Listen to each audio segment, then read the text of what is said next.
BBC Sport Scotland, your smart speaker, and BBC Sounds. This is Sports Sound from BBC Radio Scotland. So just waiting for the teams to come out. We had Stephen's thoughts there. And a very good afternoon to you from Dens Park ahead of Dundee against Rangers. Listeners on BBC Radio Scotland FM and on Sounds and at the website bbc.co.uk/sportscotland as Dundee and Rangers go head to head for the second time this season, following on from that 1-1 draw at Ibrox. We've the arrival of the two sets of players just now, and they will be imminent. Danny Rule has made his way up the touchline to take his place alongside the Rangers substitutes and coaching staff. Down below us, the Dundee subs beginning to make their way along the track as well. And an intriguing matchup, this one. Rangers looking to react after their really poor performance and result against Roma in the Europa League on Thursday evening. And Dundee, well, they've got to react from a bit of a toweling at Tynecastle last weekend as they went down 4-0 for the second time in a matter of weeks. It was an Astley goal which gave Dundee an early second half lead before Djiga was sent off. A late Tavernier penalty rescued a point for Rangers in that August meeting. But victories have been hard to come by for Dundee in this fixture, but they did beat Celtic here after going even longer without a victory over them when they did so last month. That 2-0 success that wiped away from the record books that long wait since 2001, since beating the champions. Don't have to go back nearly as long to find a win over Rangers, but it was back in 2017 when Neil McCann was in charge. A Mark O'Hara double sealed a 2-1 victory as Rangers look to put their last couple of results behind them, going out of the League Cup in the semi-finals against Celtic a week ago today, and then that loss to the Italians on Thursday, which really has underlined how difficult it's going to be for them to make progress in the Europa League this season, having been quarter-finalists last term. Well, you'll hear the pipe band in the background. Of course, all matches this weekend are being preceded by tributes to those who have fallen in conflicts. It is Remembrance Sunday, and the pipe band is leading the players out off to the left right now. And there will be a minute's silence as well. It's the Dundee Schools pipe band which is making their way out there just now. And we were here nice and early today. They were out warming up a couple of hours ago. And they, as I say, leading the two sets of players out. The Rangers players to the right, Dundee to the left. The officials between them and the band just below us, walking slowly out onto the playing surface. And we heard from Stephen Presley earlier as he too walks up the touchline down below us that disappointed they didn't kick on from that victory over Celtic. They are sitting in a poor position down there in the Premiership in second bottom, and whilst they are blown out of the water when it comes to the financial disparity between these two clubs, Presley will be hoping that they can level the playing field as they did against Celtic here. But they've lost 4 of their last 5, the only exception being that outlier win over the champions. And in their 4 recent defeats, they've conceded 11 goals, including 4 each to Aberdeen and to Hearts. And it's just 2 wins in 11. The Dundee supporters applauding around about us as well. The Rangers fans, well, it was one supporters group wanted a tifo in the Shankly standoff to the left, but that was denied. But they do have a pretty huge banner which says "Lest We Forget" in black and white off to our left. There are some Rangers fans in the main stand as well, as referee Matthew McDermott and his assistants shake hands with the Rangers players as they make their way down along the Dundee line. And Stephen Craigan watching this one alongside me this afternoon. Dundee in a little bit of a rut just now, despite that fabulous win over Celtic here a few weeks ago. There's been plenty of changes at Celtic since then. Stephen Presley annoyed that they've not managed to back that up almost. That's always the frustration, that you can raise your game against a certain level of opposition and you can't go and back it up. So Stephen Presley will be confident, or at least feeling good about himself, knowing his players have got a big performance in them. They've got the capabilities of going and competing and beating the likes of Rangers, haven't done it against Celtic. The issue is, can they all deliver at once? The inconsistency's been the issue, hence the reason why they're sitting in the playoff spot. But there's no better game to really pick yourself up and raise the spirits and raise the morale than one of the big two come to town. Pretty miserable day in the city of Discovery, as it is across most of the country, I think, this afternoon and this morning. The two captains down there for Dundee this afternoon, that is Paul Digby, no Clark Robertson.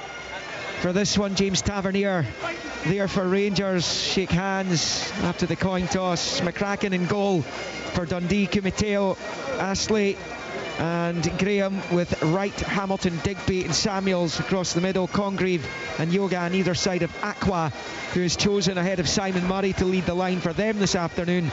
For Rangers, it's Butland in goal, Tavernier, Suter, Cornelius, McHoma looks like a back four, Moore, Diamonde, Raskan and Gassama, with Danilo supporting Bojan Mijovski. An applause there for the Dundee Schools pipe band. For joining us in today's remembrance and the two sets of players line up along the edge of the centre circle, as the officials are, as the band is, and the minute silence on Remembrance Sunday will now be held here at Dens Park. The minute will start and end on the referee's whistle. Thank you.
Perfectly observed silence here at Dens Park to remember those who have lost their lives in conflict.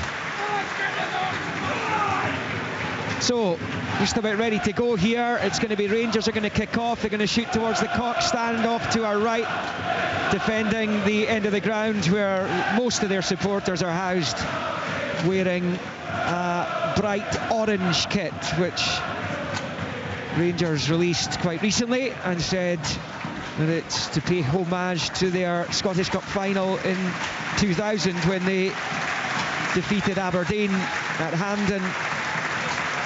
And at the time that was for their Dutch manager Dick Advocaat, and that is what they are doing with this kit by all accounts as Rangers kick off.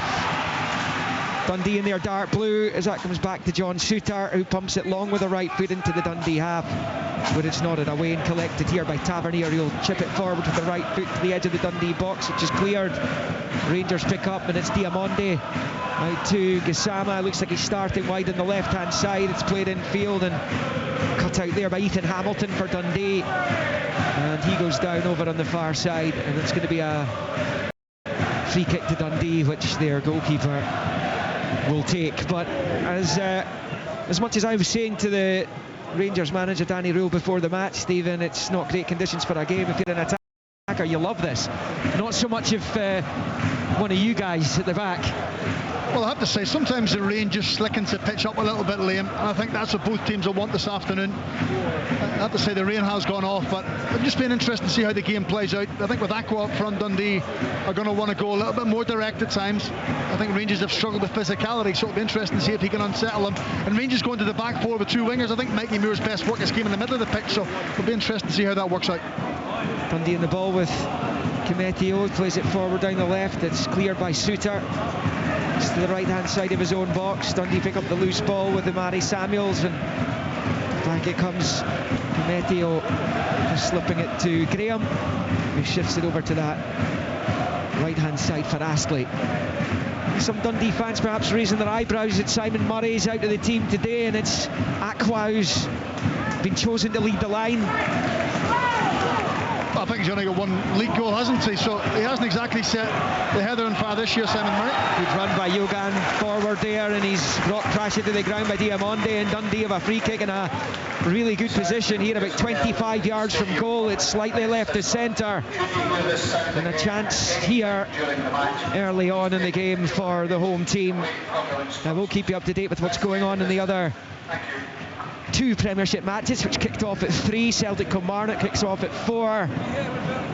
Aberdeen Motherwell Hearts, the league leaders, hosting Dundee United. So goalless in the early stages of those other two games as it is here, but it's an opportunity for Dundee. They've got a couple over it. Ethan Hamilton's one of them, and Congreve is the other. Congreve had a fabulous game against Celtic here, looking to make a similar impact this afternoon. A chance here and an early test perhaps for Jack Butland, and as we've just been saying, this kind of situation in these conditions is great for the attackers, as it's launched for goal and Butland's forced to make the save from Hamilton's pile driver. Behind it goes, left hand side of the goal for a corner. The first of the match, 3-in, 0-0.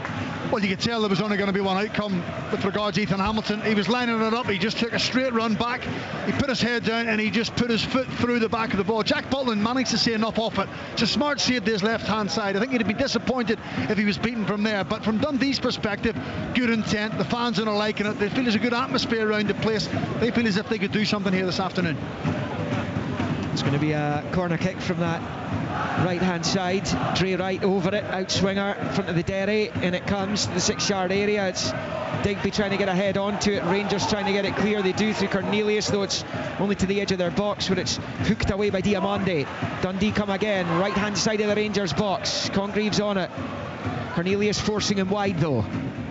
Congreve dinks it back the way there in Dundee. And eventually it slipped into the centre circle for Samuels, who gets it forward there. The little pass out to this left hand side for Yogan, who's run through the free kick in the first place. Little chip ball in, it's comfortable for Butland, but some promising signs for Dundee in these early stages. 0-0. Yeah, when you're the home side and you're shooting down the hill here at Dens Park, you have to really go and get after the game. I said there's a nervousness about the Rangers backline. Even that corner kick, they were scrambling to get the ball clear. That has to give Dundee lots of encouragement. So whether it's a set play or whether it's just a cross into the box from open play, if the opportunity presents itself, stick it in there, because they've shown in the past they're not comfortable. Tavernier for Rangers on the halfway line, long ball looking for Miovski's, headed away, breaks to Raskan in the midfield, little ball forward to Diamonde, he's found Danilo, knocks it forward, slide block there was an important one by Luke Graham, as Rangers tried to flex their muscles for the first time in the game. Dundee clear up towards Aqua on the halfway line, he can't control it, right through him, and it's now with Cornelius, who plays it short to Raskan, and now it's with Suter. Long ball, John Suter, the big switch out looking for JD Gassama, and behind Dre Wright. Gassama gets there, down to the corner flag, but can only put it behind for the goal kick. And it's Dundee 0, Rangers 0 in the early exchanges at Dens. And I think that's the notable difference with Russell Martin and with Danny Rule. Rangers are quite happy to play diagonal balls, they're quite happy to put the ball forward a little bit earlier. With Russell Martin, it was 5, 6, 7, 8 passes, slow, not really going anywhere, a bit laboured at times, and it just allowed Dundee or oppositions just to regroup Liam and kind of condense the space, whereas James Tavernier out of his feet, ball in behind, John Suter out of his feet, diagonal in behind. It just keeps the opposition thinking. Well, beating Hibs last time out in the league, the Rangers put back-to-back Premiership victories together for the first time this season. They haven't managed to win 3 league games in succession since winning 5 in a row in January into February. Philippe Clement was still the manager. Feels like a long time ago. But yes, it was this year. As Dre Wright just shuffles it infield to Astley, goes across the halfway line.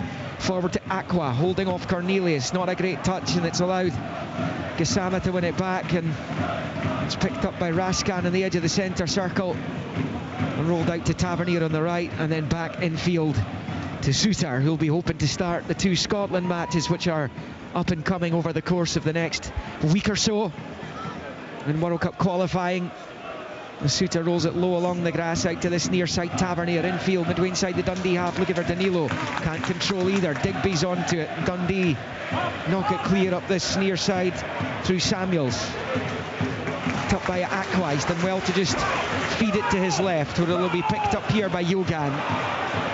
And he's got Samuels in support in the overlap. That's where it goes. Samuels low ball in, and Cornelius comes and commands and gets it away. He wasn't sure if Butland was going to get there or not. I think the goalkeeper would have got there, but he wasn't sure, so he's in doubt. Then it's got to be dealt with, and it was, and there's a free kick to Rangers anyway.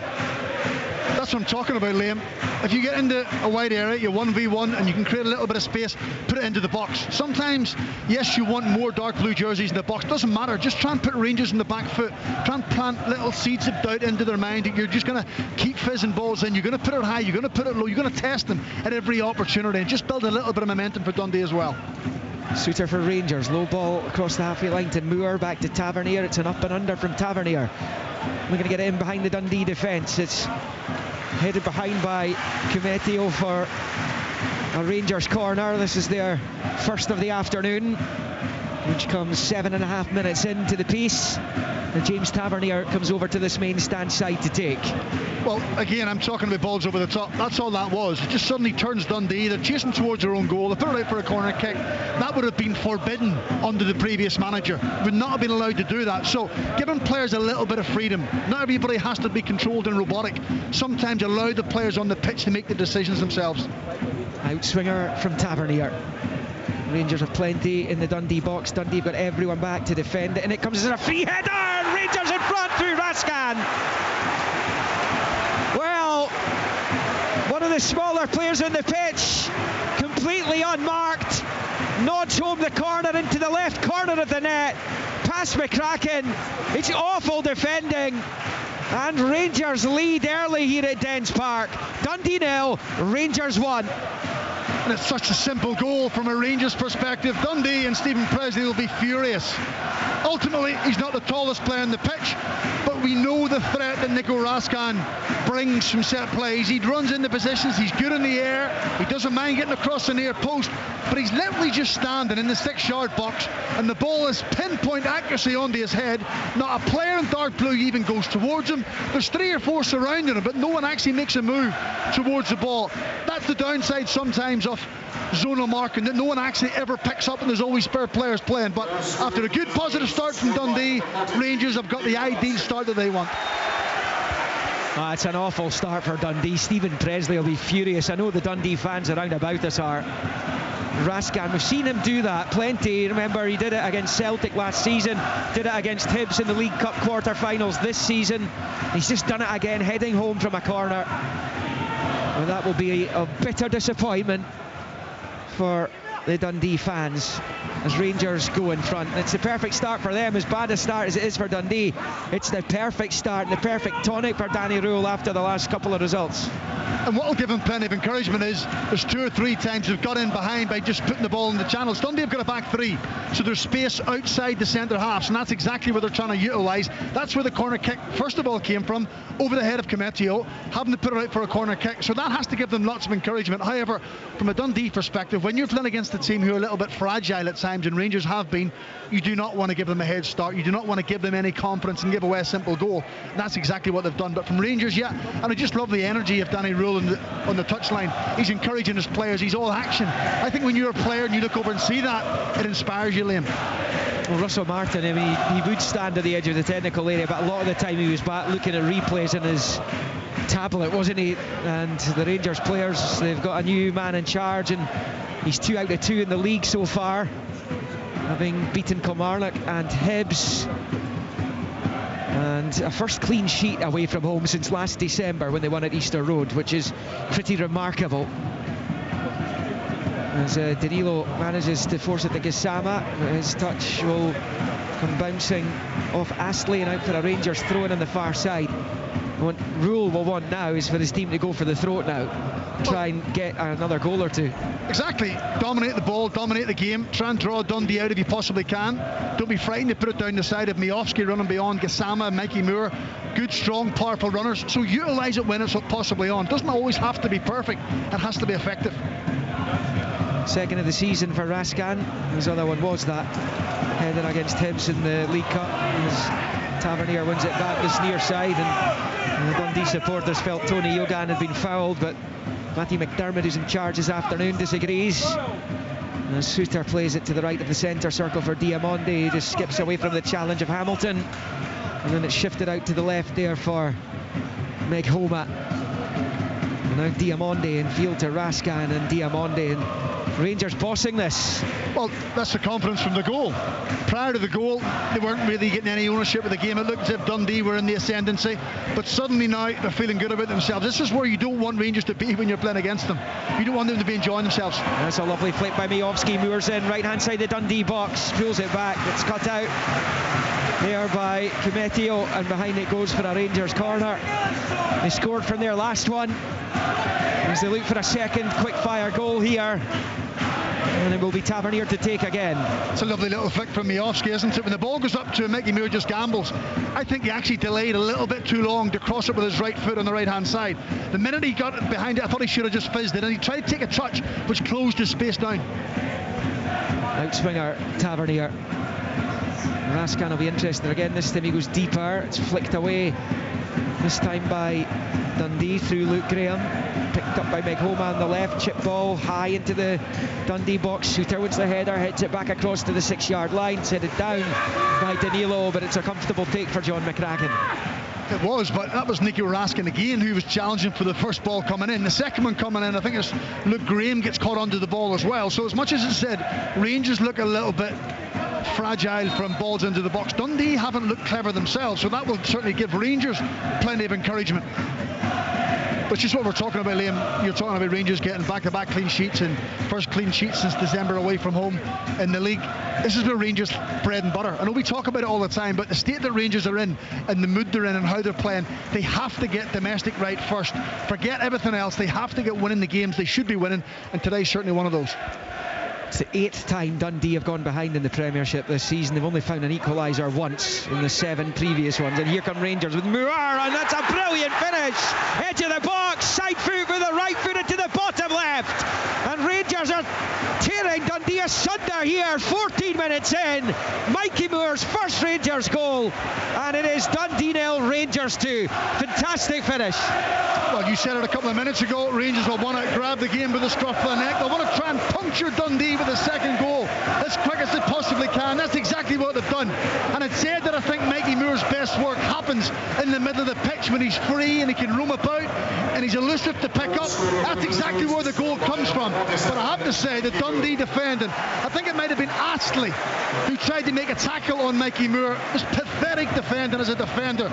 You cannot afford to lose a 50-50 challenge on the edge of your own box. The minute Mikey Moore's in there, he just comfortably slots it into the bottom right-hand corner past John McCracken. But Dundee, Stephen Presley spoke ahead of the game about being resilient and hard to play against, not framework against Celtic. That's been completely blown out of the water. Rangers are dominant. It's gone. It's absolutely gone. I mean, this game could be gone for Dundee now. Some dramatic games against the two big Glasgow sides at Dens Park recently, high scoring affairs as well. Rangers won 4-3 here last season, for example. Well, it's going to take some comeback from this point. I mean, to say that 50 minutes in, you never know in football, obviously, but it's got a heck of a mountain to climb for a team that's out of form as well. It is, and when you're not really carrying a goal threat and defensively look really nervous, and you look as if every time the opposition attack they're going to score. So it's trying to find a balance. Now, Stephen Presley said he reverted to this system that's been successful in the past, but I think that comment alone tells you that he's not really too sure what he's going to get. He's hoping he's going to get something good, but up until this moment in time he certainly hasn't. Rangers with Tavernier along the halfway line for Raskan in the centre circle. Low ball to the left for Meghoma. And out to Gassama on the far side touchline. And back to Cornelius, to Raskan, and then to Cornelius again. It was being reported that Derek Cornelius had a little niggle, which is why he didn't start against Roma on Thursday. Djiga came in instead. It's that long ball for Rangers will come all the way through to Astley, there's not enough pace on it to let it drift behind. He's had to control it and pass it out to Wright on that far side. Trey Wright then leaves it for Congreve, who wins the throw-in for Dundee over on the far side. It's very difficult to see where Dundee go from here. 16 in, already 2-0 down. Danny Rule enjoyed that goal going in there. He was leaping in celebration down below us as he takes a drink from his water bottle. It's because he knows they need to win, Liam. That was his first press conference, and I think Andrew Kavanagh said to him, we have to win. So he knows certainly in domestic football they have to start churning out results. Here come Dundee down the left hand side looking for a response with Samuels. Low ball into the area. It's easily mopped up by Suter, who dumps it into touch on this near side.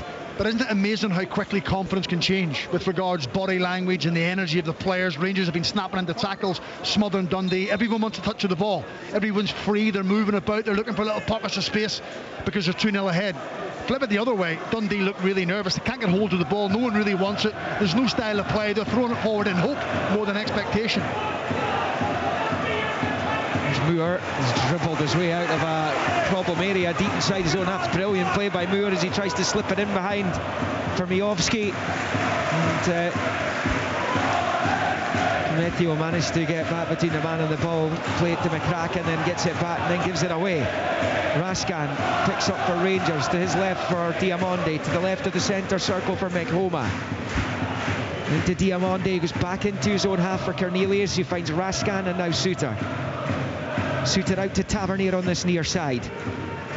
Comes in field, flicks it forward with the outside of the right boot to Moore. Now Danilo bounces off Miovski's heel, breaks kindly for Dundee, comes back to McCracken, who'll launch it forward with the right foot out to that far side. Cornelius has his eyes on it, nods it forward. There's a little slip though there by one of the Rangers players, allowing Dundee forward with Congreve, but he runs into Cornelius, who gets it away, and now it's up to Danilo, who then shifts it to his left for Gassama.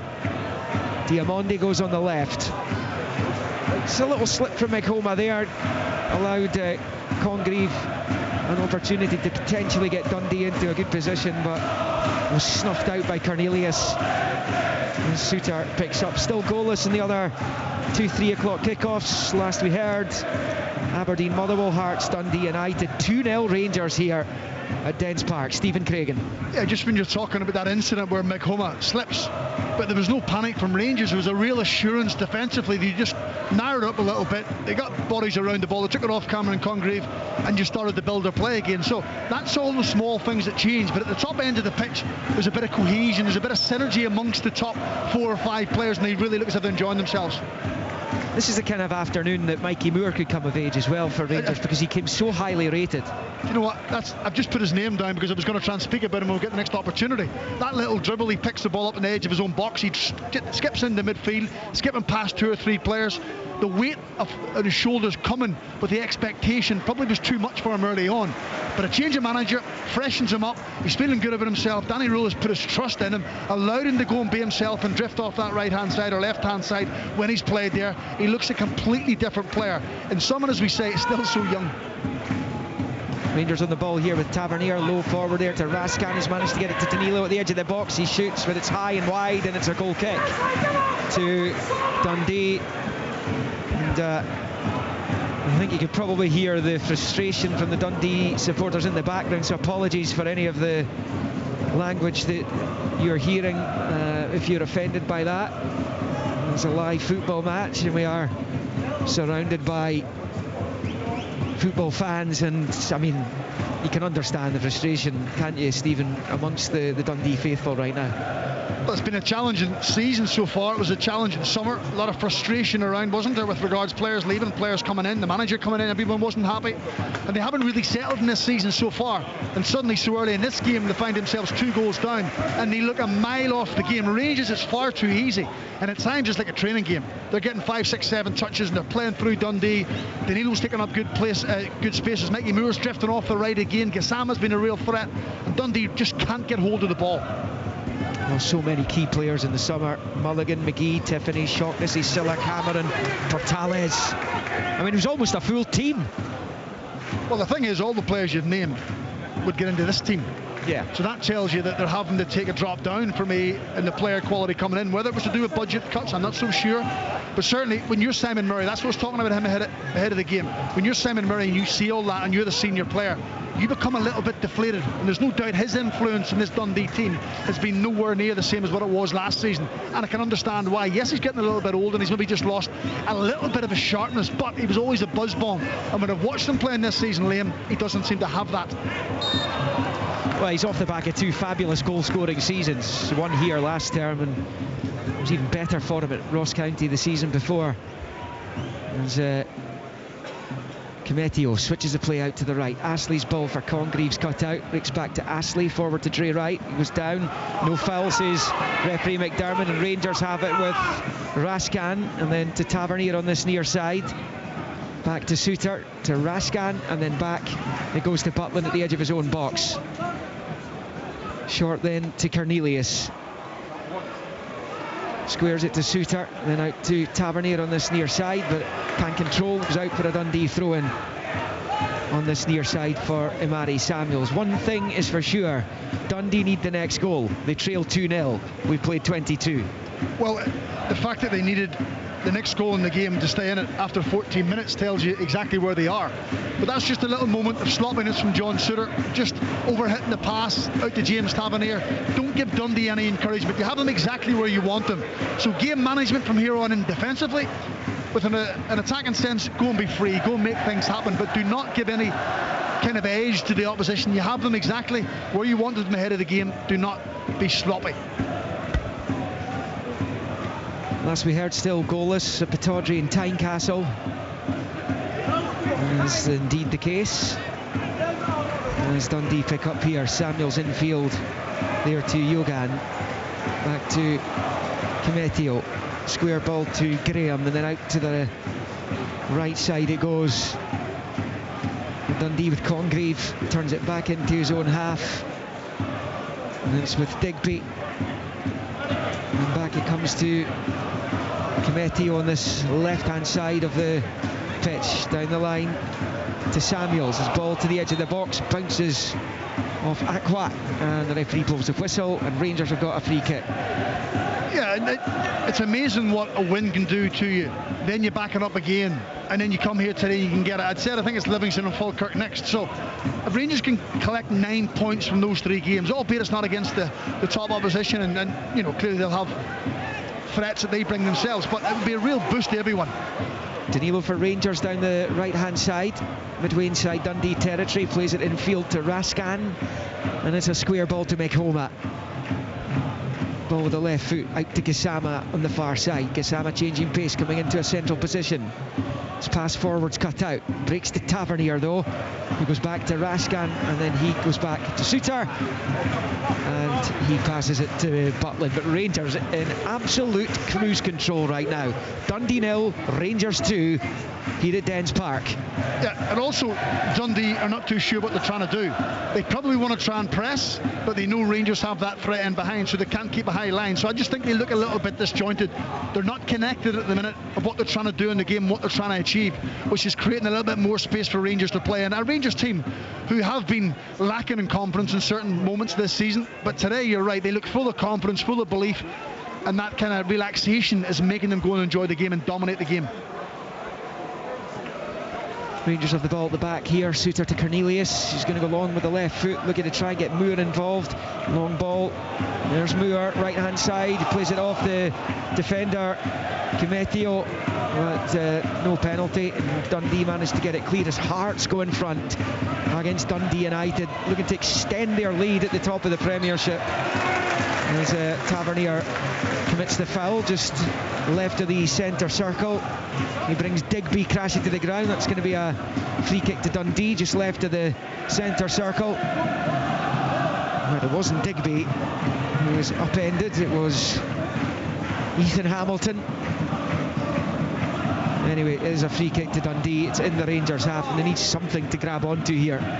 They do, and that's where the likes of Ethan Hamilton or Paul Digby in midfield, they have to try and get hold of the ball. They've got to drive forward. They've got to try and commit people, which gets them up the pitch to try and create opportunities. And this is a possibility. Set play, we've said it, Rangers, they haven't looked at ease at all throughout the season defending set plays.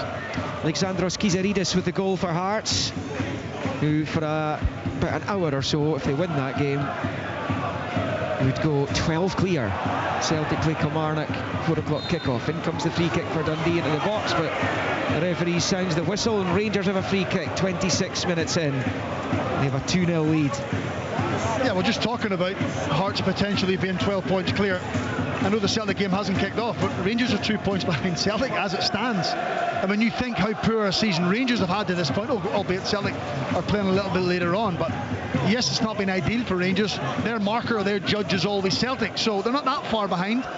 Clearly on the pitch at times they've looked miles away, but it just shows you how football sometimes can be a little bit funny, as we talk about.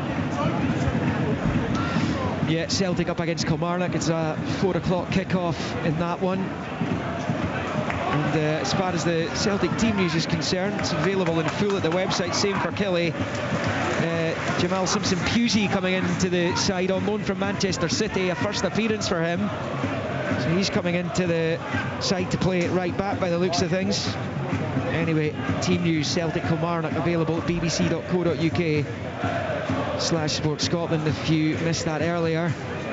It's Dundee in possession, and it's Kimetio on this left-hand side. Low ball, side foot forward there to Aqua. Turns it infield to right. First time ball back to Hamilton in the centre circle, then out to the right-hand side for Congreve. He was the source against Celtic. Lays it back. It's a deep ball into the box, which Shooter heads behind for a Dundee corner, and that was a little bit better from the home team. Yeah, I think they have a change of shape. I think they've gone to a back four with Astley going as a right back and Dre Wright pushing forward one a little bit more, but just gives you a few more bodies up the pitch, because Rangers are ultimately playing with one striker, which is Miofsky. I know Danilo's playing in behind, but you've 3 centre halves trying to mark one, which means you're shorting numbers somewhere else all over the pitch and you're getting picked off. So that little change of shape may just give them a bit more of a foothold in the game. Dre Wright over the corner in front of the main stand, off to our left and right in front of the Rangers supporters, and it comes towards the 6-yard box. Butland punches away. Congreve knocks it first time towards the penalty spot. It's a shot on the turn there from Graham, which is blocked on the 6-yard line. Rangers get it half away. Suter nods it away as it came back into the area and then breaks down as Miofsky tries to come away with it. His route forward's blocked, but the ball pings back to Tavernier, who fires it forward to Miofsky on the halfway line. Is it nicked off him by Digby, and then back to the goalkeeper from Luke Graham. Dundee 0, Rangers 2. It's been a little bit better from Dundee just in these last 5 minutes or so. It's been a period of calm for their defence as well, and for John McCracken in goal, having conceded twice in those opening 14 minutes. Yeah, there's no doubt the early goals against killed Dundee. They lost confidence, they'd lost shape, they lost belief in themselves. The little change of shape and a little bit more possession of the ball just gives you a wee bit of encouragement, and that's exactly what we're seeing. But they then have to go and create that goal scoring opportunity. They have to create enough, or worst case scenario, Liam, you don't concede at the back. You've got to stay in the fight. At 2-0 you must stay in the fight, otherwise there's going to be far too much for them to come back from. It's difficult mentally, isn't it? Not just when you're 2-0 down in a game, but given recent results, given the number of goals they've conceded. Well, also sometimes as a player you're looking throughout your team and you're thinking, who's going to be the player that's going to bring us alive? Who's going to be the spark? Who's going to be the creative player that can give us a little bit of hope? And the longer the game goes and you don't see it, you do kind of fall back into yourself. You feel sorry for yourself. If you have too many players like that on the pitch, then it's going to be impossible to get back into the game. I think Cameron Congreve, he's the one player what we mentioned ahead of the game with a little bit of magic. He was very good here against Celtic. Could he do something? I think Tony Yagone at times has looked decent down the left-hand side. Maybe not had enough service. Dre Wright playing higher up the pitch. We know he's got pace. We know he can be creative. So someone has to be that player. Elsewhere, Aberdeen 0, Motherwell 0, Hearts 1, Dundee United 0. Kizaridis. Here it's goals from Raskan and Moore, and the Rangers in the comfort zone, and it's Gisama, first time ball along the halfway line to Diamonde's pass towards Raskan's cutout there importantly by Hamilton. Dundee losing possession on this near side though. Moore getting there ahead of Samuels, turns it up to the halfway line for Miovski. Back to Suter, forward to Raskan, out to the right for Tavernier, into Raskan and back to Suter at the edge of his own box. Before his big switch out to McHoma over on the far side. There's a dreadful touch and Congreaves nicked it off him. Can't get past Cornelius though. Digby's on the scene. His touch takes it all the way through to McHoma, having beaten Cornelius to it. Dundee have it here, right of the centre circle. It's passed back the way, and clearly that's not gone down well. Apologies again for any language you're offended by in the background. Again, passions are spilling over as Dundee contrives to give possession away over on that far side. Dundee 0, Rangers 2. I have to say, I understand the Dundee fans' frustration. Maybe not the language he's using, but I understand the frustration, because when they turn the ball over, their first thing is to pass the ball back the way. It's not to go forward. I think it's a frustration that when things aren't going your way, you keep being negative, you're drawing the opposition onto you. Sometimes flip it in its head, play the ball forward a little bit quicker. But I just think in the last 5 or 10 minutes, Liam, there's been a few sloppy moments from Rangers players. Loose touches, under-hit passes, over-hit passes. That can creep in sometimes when the game's too easy or it feels too easy. And then suddenly a flick of the switch, something goes against you, and it's very difficult to pick yourself up, so they can't afford to do that. Again, for the third time in the match so far, apologies for any language that you're offended by. I think 3's the record for me in a single game, having to apologise for that, so we'll wait and see if there's any more. Anyway, it is Dundee in possession on this near side with Samuels, who rolls the ball infield to Digby, and then on this near side Yogan takes over and passes it back with the left foot, where it is collected here by Luke Graham. Out to the right hand side for Astley, and then out onto the touchline for Wright, gives it straight back to Astley, and then rolled back to the edge of his own box, and McCracken gets it from Luke Graham, who gives it straight back to Graham. It's a long clearance up towards the halfway line. Cornelius goes down, as does Aqua, and neither getting a free kick, and Rangers pick up with McHoma, who rolls it back to Jack Butland. We played 33, Dundee 0, Rangers 2. I have to say, I think Derek Cornelius has looked really comfortable this afternoon. I think his timing of the tackles, his reading of the game, he's not giving away any silly fouls against Aqua. He can be a real handful. He's looked really assured beside John Suter. Ball goes out to play over on the far side for Rangers, level with the Dundee penalty spots, picked up by Gassama, took a quick throw and gets it back, drives to the corner flag, and it bounces off Congreve and behind for a Rangers corner over on the far side as they look for a third goal. The two that they have scored are unanswered so far. It's Dundee toil, and I mean, you know, the club are trying to move out of the stadium, move into a shiny new place up at Camperdown, but on the pitch, my goodness, Stephen, they look in complete disarray. Well, to be fair to them, he said the last 5 or 10 minutes they've kind of played their way back into the game a little bit. There's clearly a disconnect here because the fans are right on top of them. Yeah, they are. But the worst thing you want to do now is, from this corner kick, is give away another simple goal and just puncture any kind of enthusiasm that's left inside the stadium. Rangers corner then, outswinger over on the far side. And a couple of candidates over there, but I would imagine it'll be Tavernier in swinger with the right foot. And there's a chance to swing the ball into the penalty area here. And the goalkeeper John McCracken standing on his goal line with Dundee defenders either side. The most advanced Rangers players there, Miovski, Gassama, has moved to the edge of the penalty area to try and get onto this. The referee's not happy with something. Eventually it's taken short by Tavernier. Gets it back at the angle of the box, looking for space to shoot here, scuffs his effort into the box. It's still alive though, breaks to John Suter, hits it with the outside of the right, claims penalty as McCracken makes a brilliant save, but the follow-up's in. It's been smashed home, left hand side of the 6-yard box by Moore, and he is his second, and Rangers have their third, and that's enough for some Dundee supporters who are already heading for the exits here.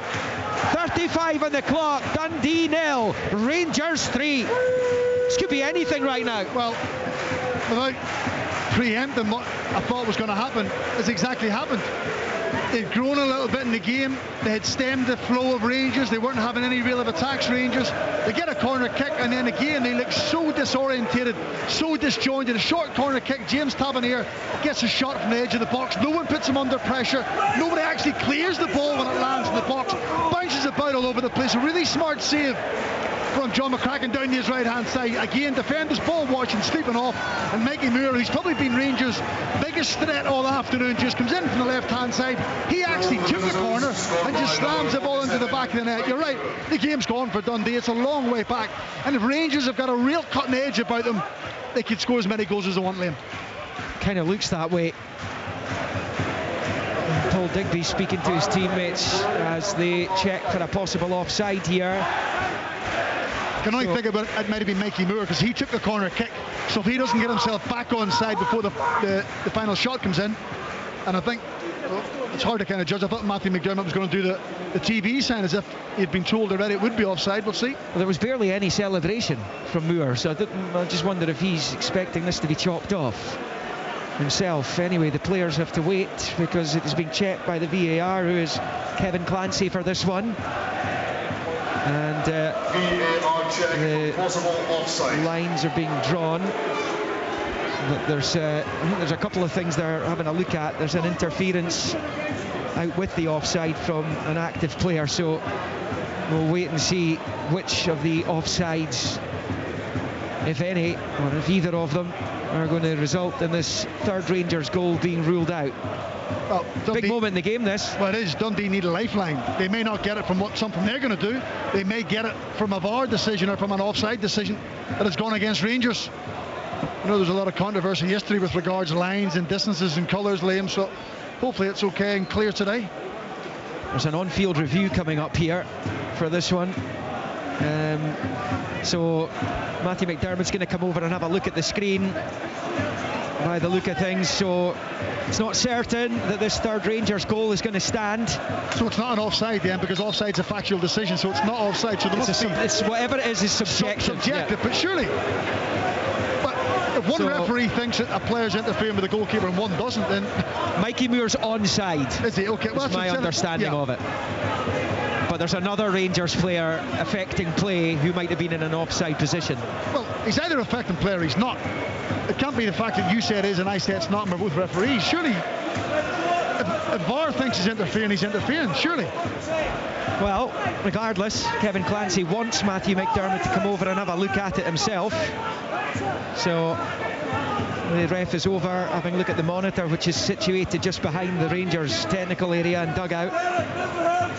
It's just protocol that the referee has to come and have a look. If he thinks there's interference, go and have a look yourself to see if you would change your mind, if you could get a proper look at it. If it was just offside, then clearly that's an automatic decision. But they obviously feel that, is he actually affecting the play? So anyway, he's made his mind up, having watched several replays of it. The referee makes his way back out onto the pitch. Big moment for Dundee. Is it still 2-0, or have they just gone 3 down? Let's have a look. Yeah, goal's been ruled out. Offside, no goal. So might that be the boost that Dundee need? It remains Dundee 0, Rangers 2. Raskin and Moore the goal scorers. Moore's at his second, chopped off. Dundee just about hanging in there, but that would have been game over, and there were fans in disgust were making their way.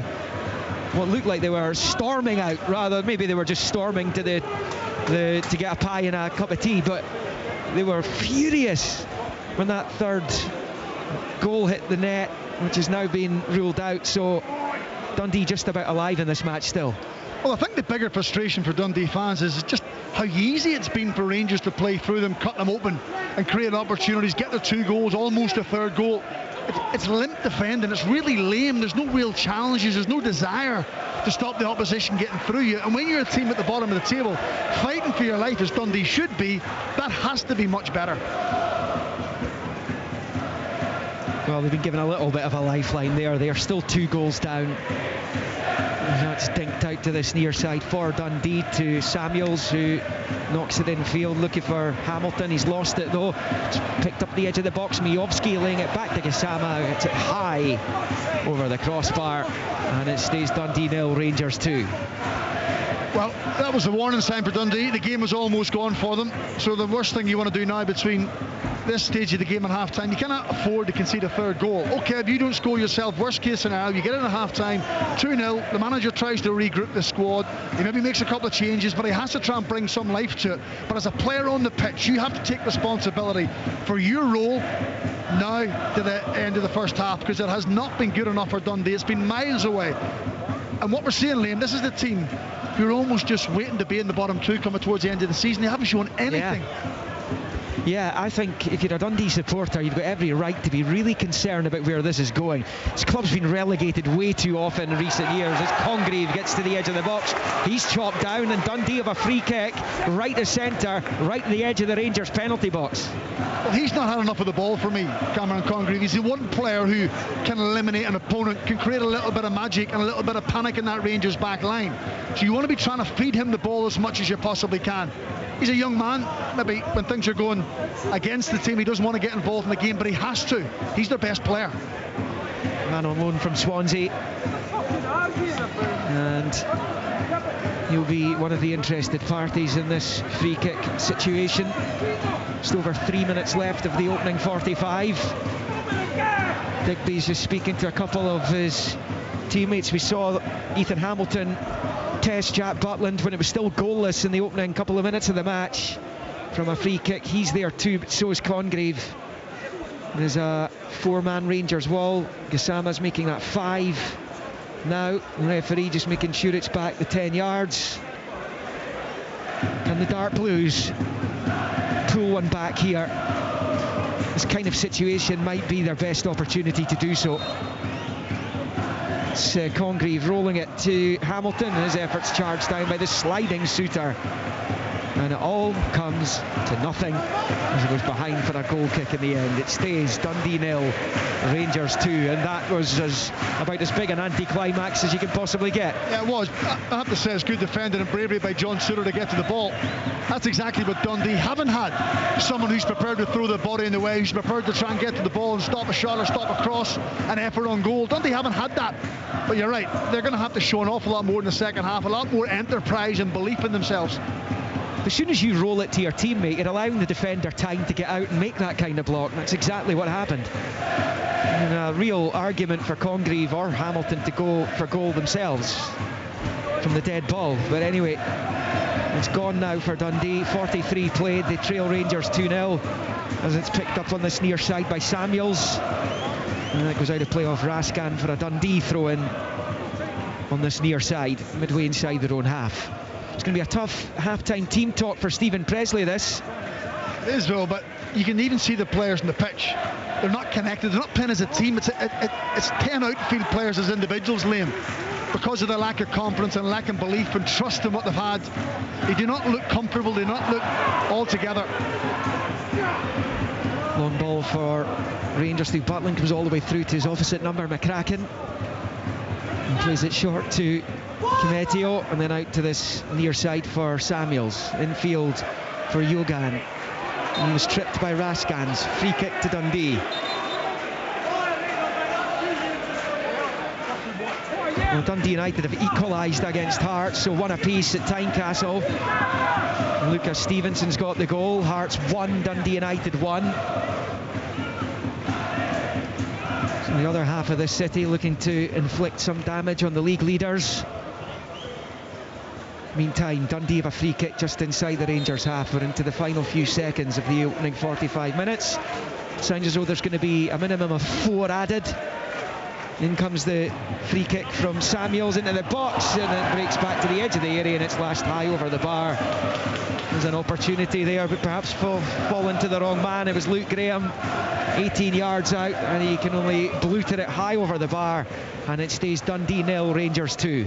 When you're a team that doesn't create an awful lot of chances, and there's been minimal of anything in this game, that's actually a decent opportunity. Ball falling to your strongest foot, 18 yards out. Yes, it's coming down from a bit of a height, but he just completely slashes at the ball, puts it high and wide over the crossbar, and any kind of momentum you were building or any opportunity that may have presented itself is completely gone. And that probably sums up Dundee's first half.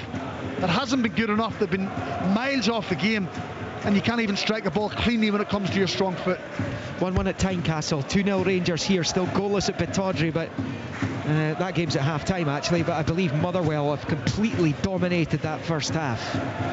As Moore plays it back to Tavernier, won back by Yogan. He goes down, challenged by Tavernier, that breaks to Cornelius. A poor touch by Diamande. He's been off it all season really, and Wright pinches it off him and looks for Aqua. His pass is cut out. Still alive for Dundee at the edge of the area, but it breaks down as Hamilton couldn't get it under control and Meghoma clears. Mohamed Diamande, last season he and Raskan really grew into the Rangers shirt, but they've certainly in Diamande's case, he's been massively off it this season. Well, that was a prime example of it, wasn't it? Just a sloppy touch giving the ball away, and there was absolutely no need to do so. But Raskan and him, they've been decent this afternoon at spells, but you know, they're not up against much, I have to say. I think the Dundee midfield has been powder puff at times, and Rangers have been allowed to be dominant and grow into the game and dominate it. Ball by Raskan on Hamilton, just about 8 yards from the near side touchline, just before the midway point of the Rangers half, and it will be Mari Samuels who is over it to deliver. We are a minute and a half into the 4 that were added on at the end of the first half here at Dens Park, and there's going to be Samuels over this. Former England youth international, came in from Brighton in the summer, one of the many new additions to the squad, and Dundee had to do a fair bit of surgery, and it looks as though they've found it very difficult, nigh and impossible to replace the quality that left at the end of last term. Samuels, a dreadful free kick right low into the edge of the box, and it's easy for Rangers to clear through Mikey Moore. It's got to be so much better than that. I mean, that was pitiful. I mean, that's just execution, Liam, that's all it is. You can talk about confidence, you can talk about belief, but surely you're able to cross the ball unopposed into the box. Major disappointment. You're right, Stephen Presley's got a big half-time team talk. I think he has to make substitutions, albeit Simon Murray hasn't been great this season and Jan Danda hasn't really brought anything, but they can produce something out of nothing. That's exactly what Dundee need at this moment. Tavernier's on the ball on this near side for Rangers. We get ever closer to the break. Raskan finds Diamande, the edge of the centre circle, back to Cornelius, low ball forward to Raskan, out to Suter and then to Tavernier on the near side. Think ball down the line for Diamande. Under pressure from Digby, rolls it back to Raskan. Now Diamande sweeps it back to Suter inside his own half, out to the touchline he goes. It's just gone over the line, and Dundee have a throw-in on this near side. The final minute of the stoppages that were allotted. Stanley Rule made of the performance since the second goal went in of his team. Is there what, sorry? What's he made of the performance since the second goal went in? I think they'd be disappointed because they've been a bit sloppy at times. When the game is there to go and kill it off. The third goal would have been the icing on the cake for them. But I don't think it's been at the same standard as it was in between the two goals when they were really lively. They're taking it safe, everyone's coming for a touch of the ball, maybe not enough urgency going forward, or enough penetration or incisiveness trying to go and get that third goal. They're almost drawn Dundee onto them at times, and that's a real risky tactic to play. Rangers doing a bit of defending there through Suter. He's put it out for a throw-in. Now 10 seconds left of the first half. Dundee, if they can get a long throw into the Rangers box here, there might be one little opportunity before the half-time whistle. They're going to have to do it quickly here though, because the 4 minutes are up. This is one last chance in the first half for Dundee to get something back into this. Right in front of the Derry over on the far side. Level with the Rangers 18-yard line. Long throw in into the box by Astley. Rangers get it clear. There's Mijovski there, and then Moore takes over. But there is the half-time whistle, and there is the reaction from the Dundee supporters. The day Stephen Presley was appointed was one that the Dundee supporters began to turn on the club. And this afternoon's been a difficult one for them. Rangers 2-0 up at the break here. Rascan with a free header made it 1-0. Mikey Moore from the edge of the box after the mistake at the back made it 2. Moore of the ball in the net was ruled out for offside after a VAR check, and Dundee, despite testing Butlin early on through Hamilton's free kick, have barely threatened. It's a long way back for them. Rangers, certainly for the opening quarter of this match, played very well indeed, perhaps came off it just after that, but at half-time in the City Discovery, it is Dundee 0, Rangers 2. The Scottish Premiership. Live on Sports Sound. Scottish football lives here. On BBC Radio Scotland.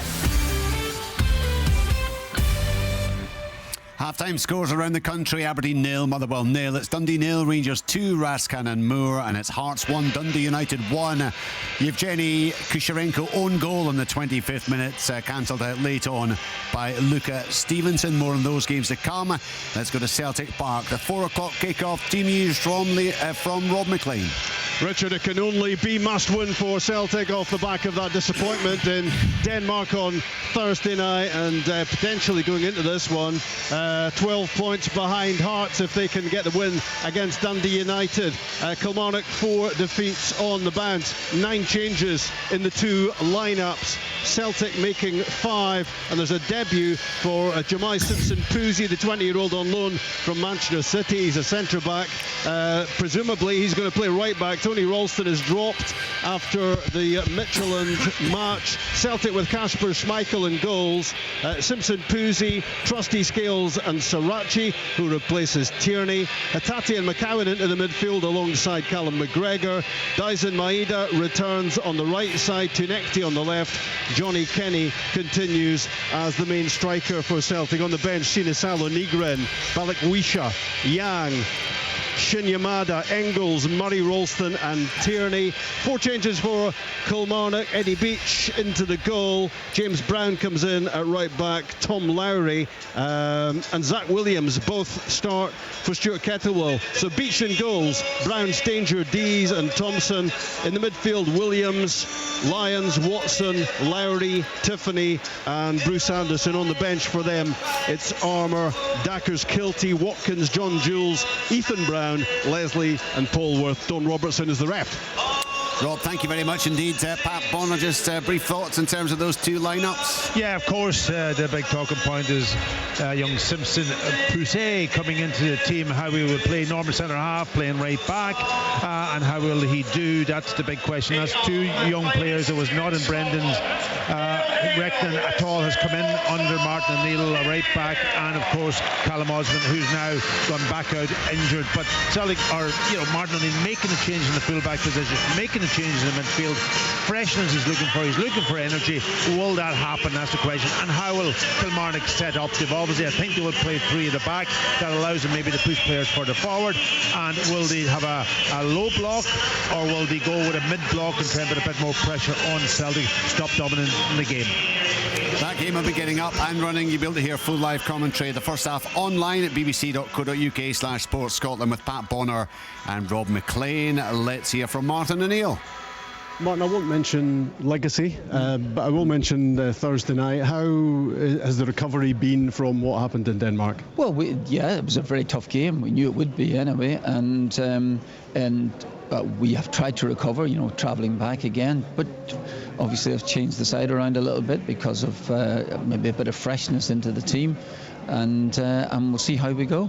The name that jumps out of the team sheet is Simpson-Pusey, debut for him. Yeah, he's arrived here from Manchester City as a centre back. I think he's got a really decent reputation. He's done fine in training. This is probably not his natural position in that sense, but needs must, and we'll go and we'll see how he does. It's exciting for him anyway.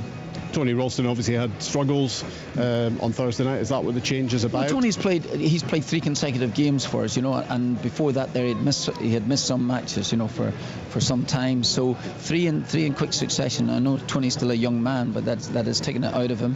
And we've rested a couple of the players. When I say rest them, you can't afford to rest anybody, but they are on the bench, and we're hoping that people will make a difference to the side when they come on. You and Sean will obviously have spoken a lot about defending, I would imagine, on the back of what happened in the first half against Midtjylland. Yeah, very much so. Yeah, I mean, those things are important. And as you see the game, the way the game is developing, and I'm talking about the global game now, where set pieces are very, very important, both for and against. And it's the way you defend those as much as possible. You know, people are taking corner kicks and throw-ins. That's part of the game. That's fine, absolutely. So you have to do as best you can with that. And you try and maybe implement a plan or two with at the other end. What you don't need is any more distractions. There are probably enough around at the moment, and I guess the man for the Green Brigade is another off-field distraction. I don't expect you to comment about it, but on the general subject of distraction, I mean, you hope that everybody can be totally focused on football, but sometimes that's easier said than done, isn't it? Well, that is true, but it is, as you say, there's some things that you can't do anything about, and that's one of them. And if you're asking me about a fortnight ago, would that have been a major concern of mine, in London at that particular time, I would have said no, it wasn't really. So myself, my own particular focus here, as is the team's, to get on the pitch here today and try and win. That game getting up and running, Celtic against Kilmarnock. It's live online at bbc.co.uk/Sports Scotland. Let's go to Pittodrie. Tyrone Smith been watching on the first 45 minutes. Aberdeen, Motherwell. Yeah, Richard, at the break here at Pittodrie, it's Aberdeen 0, Motherwell 0. A half, I have to say, the Lanarkshire side have utterly dominated. They took the game by the scruff of the neck, really, from the kick-off, enjoying plenty of dangerous possession and pulling their hosts all over the pitch, and they almost broke the deadlock in 16 minutes. The ball fell to Callum Slattery 8 yards out, and his powerful goal-bound shot, it was brilliantly tipped over the bar actually by Dimitar Mitov. They then went close again when Tawanda Masawanese's low drilled shot, it was deflected just wide before Elliot Watt then tried his luck from distance. His effort flying way over the bar, though. The Dons, being honest, they just couldn't get near the ball as well. They knocked it around, and when the home side did have it in their possession, their propensity was to give it away. But they should have scored, though. Against the run of play in 39 minutes, Marko Lazetic got on the end of a Jesper Karlsson ball in, but he volleyed wide from just a few yards out. He really should have done a whole lot better than that. Motherwell, well, they'll be wondering how on earth they aren't ahead.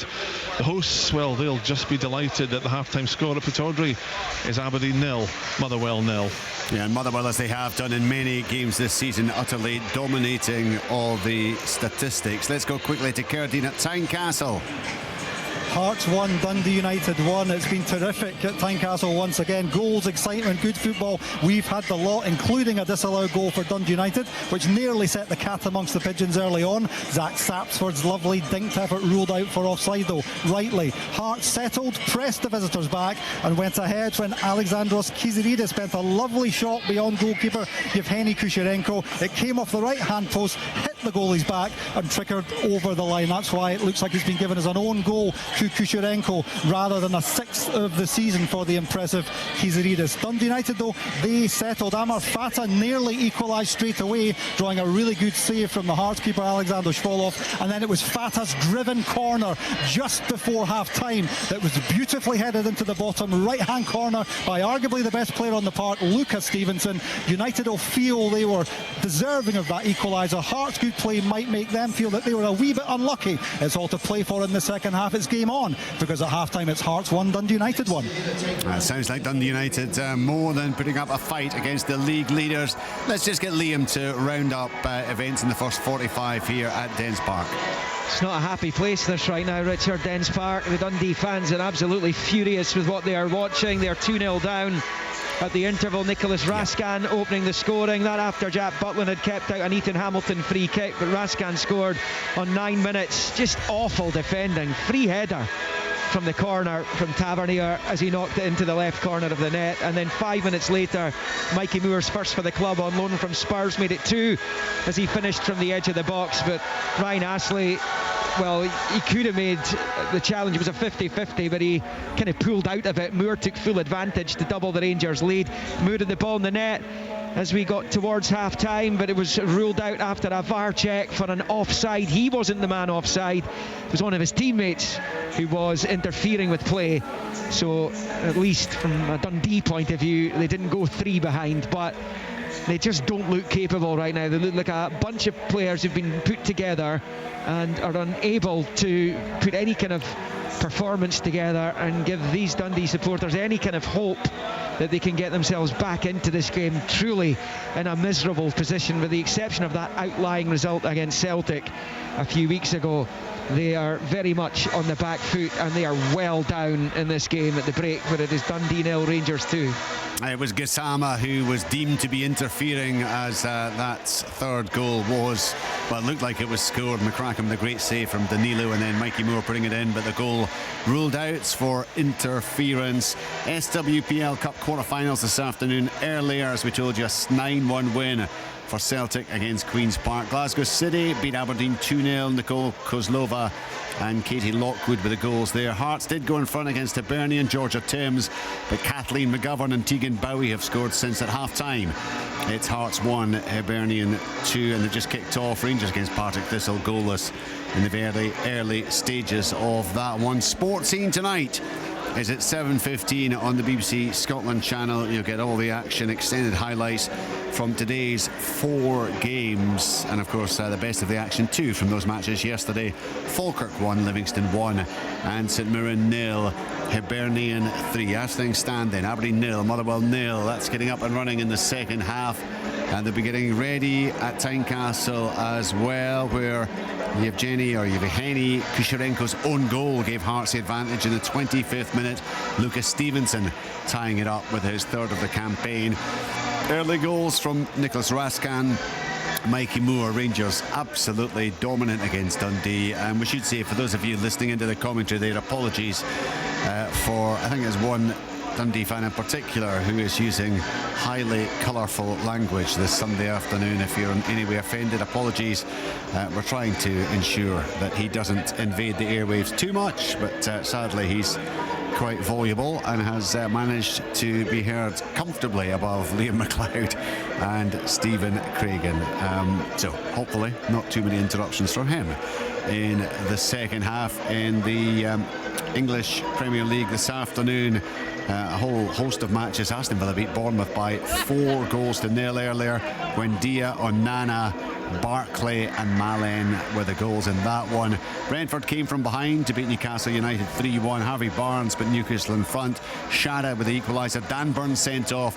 Thiago got a couple in the final 12 minutes to give Brentford all 3 points. Crystal Palace and Brighton drew 0-0. And Nottingham Forest also came from behind to win 3-1. And Chema had given Leeds United an early advantage, but Sangare with the equaliser, and then Gibbs White and Anderson from the penalty spot in the closing stages of that one. Manchester City, Liverpool kicking off at 4:30. So, choice of listening for you.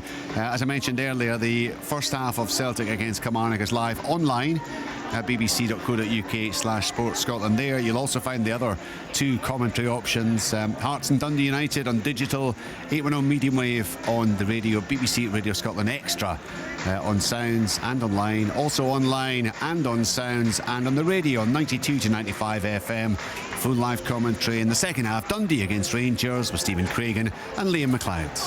Scottish football lives here. What a goal!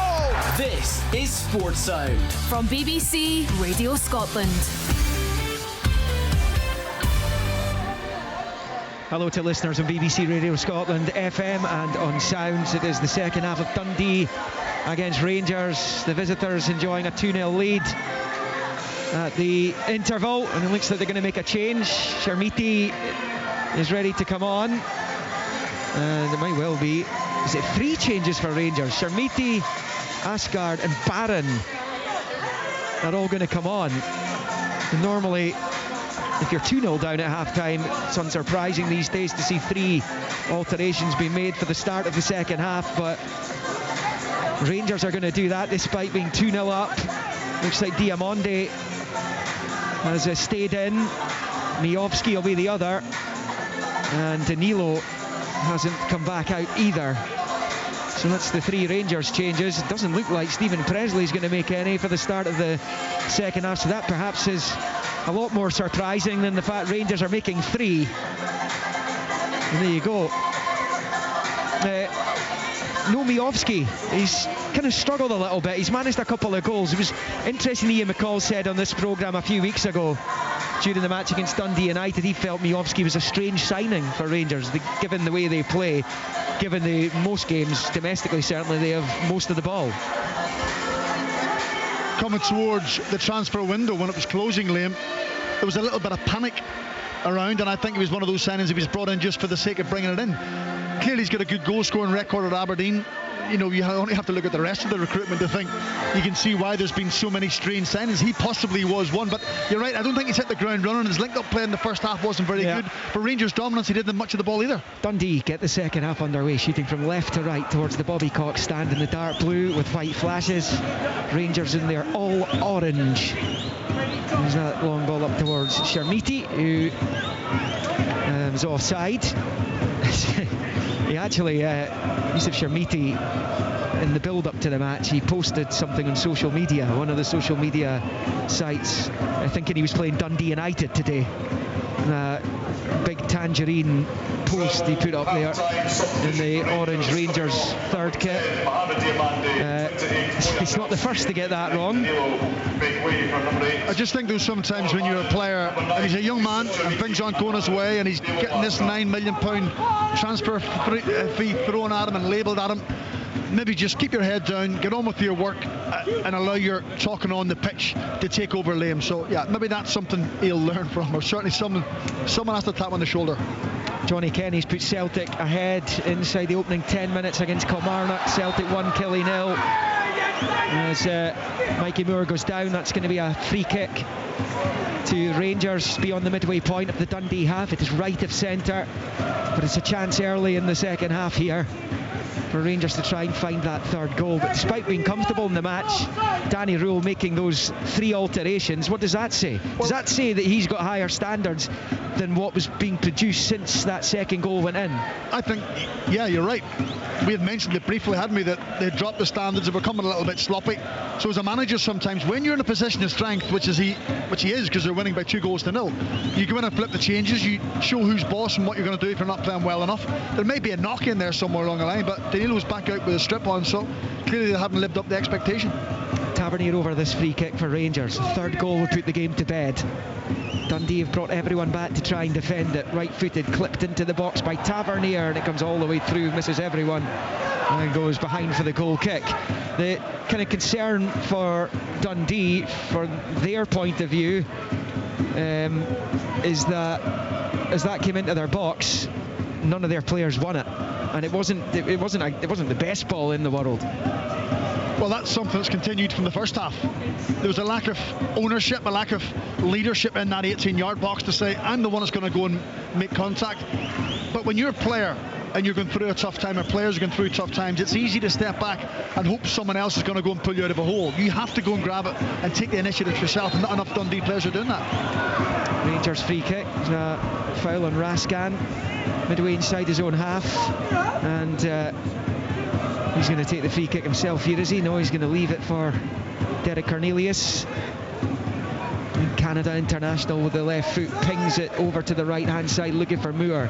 The header there is won by Samuels, but he's put it out for a Rangers throw-in level with the Dundee penalty spot over on the Rangers right as they attack the goal to our left. We're at the back of the main stand here.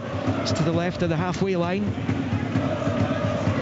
Attacking the Shankly stand in this second 45. Tavernier's over it. A chance to bowl the ball into the Dundee box here. It's towards the penalty spot, flicked away by Aqua. Rangers come again though, and it's left hand side for Tilo Asgard, out to McHoma. Asgard again, the left angle of the box, rolls it back to Raskan, and back to Barron. Square ball to Tavernier, and under pressure he goes all the way back to his goalkeepers. Good pressing by Dundee that time. See Paul Digby roaring at his teammates, trying to get them going here. When even if they can't get anything out of this match, they've got to show something to their fans. And they're not here in massive numbers this afternoon. They've got to show something, some kind of desire in the dark blue shirt. Well, I've said it many times, Liam, you can be playing against a better team with better players and a bigger salary and bigger budget, but ultimately the small things you can control, which is effort and energy. And there's Asgard from distance, and McCracken makes the save down to his right. It's a good hit there by the Norway international, got plenty behind it and forces the save from McCracken, and Rangers have a corner on this near side. It is Dundee 0, Rangers 2.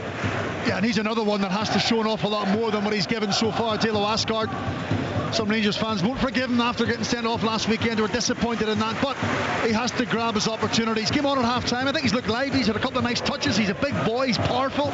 So he has to bring that to the table all the time. Nice strike. Good save by John McCracken. Moore and Tavernier over this. You would think there'll be Tavernier though in swinger, right foot, and it comes. It's flicked away in the 6-yard line and picked up by Shermiti over on the right-hand side, faced by Dre Wright.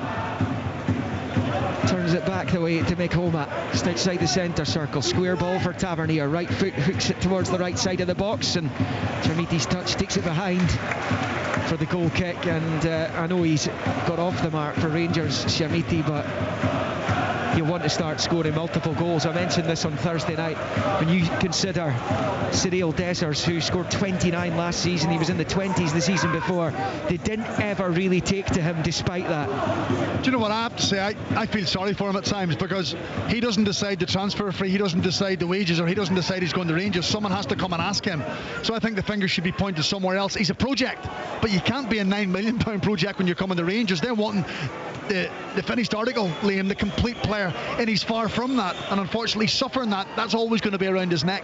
But you're right, he has to try and make something happen for himself. He's got all the attributes. His problem is putting it all together at the same time. Yeah, I mean, the thing is about Shermiti, yes, it's £9 million. They've given him the number 9 shirt as well. I mean, he's there wearing the number 9, and we know some of the number 9s that Rangers have had over the years.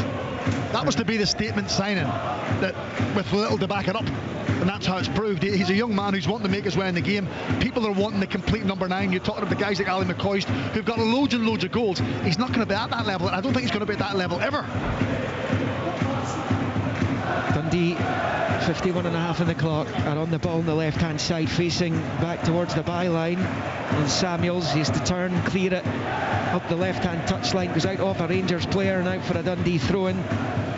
Midway inside their own half over on the left side, but they can't get up the pitch. Cannot get up the pitch. And you feel it's only a matter of minutes now before Stephen Presley has to make personnel changes. I'm surprised he didn't make changes at half-time, Liam. I know he's standing with his coaching staff down there and they're having conversations. That's conversations that probably should have been had 15 minutes before half-time.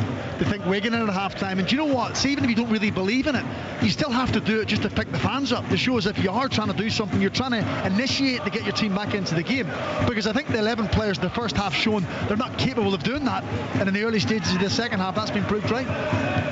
And the fact that Rangers made a triple change at the start of the second half tells you immediately that they're not firing on all cylinders, even though they're 2-0 up and comfortable in the game. Started well, got a 2-0 lead, but they've been far from their best. But also passes a message to Dundee that we're not just happy to come here and sit in a 2-0 lead. We want to go for more goals, we want to go for the jugular. So if you're not going to make the subs, we certainly are. We're going to force the issue. We want this game put to bed as soon as possible. Rangers have it on this left-hand side. Mikhoma down the line for Asgard. Goes back to Cornelius, the edge of his box. Short to Telo Asgard. A little short ball back to Raskan. And he plays it to Souther.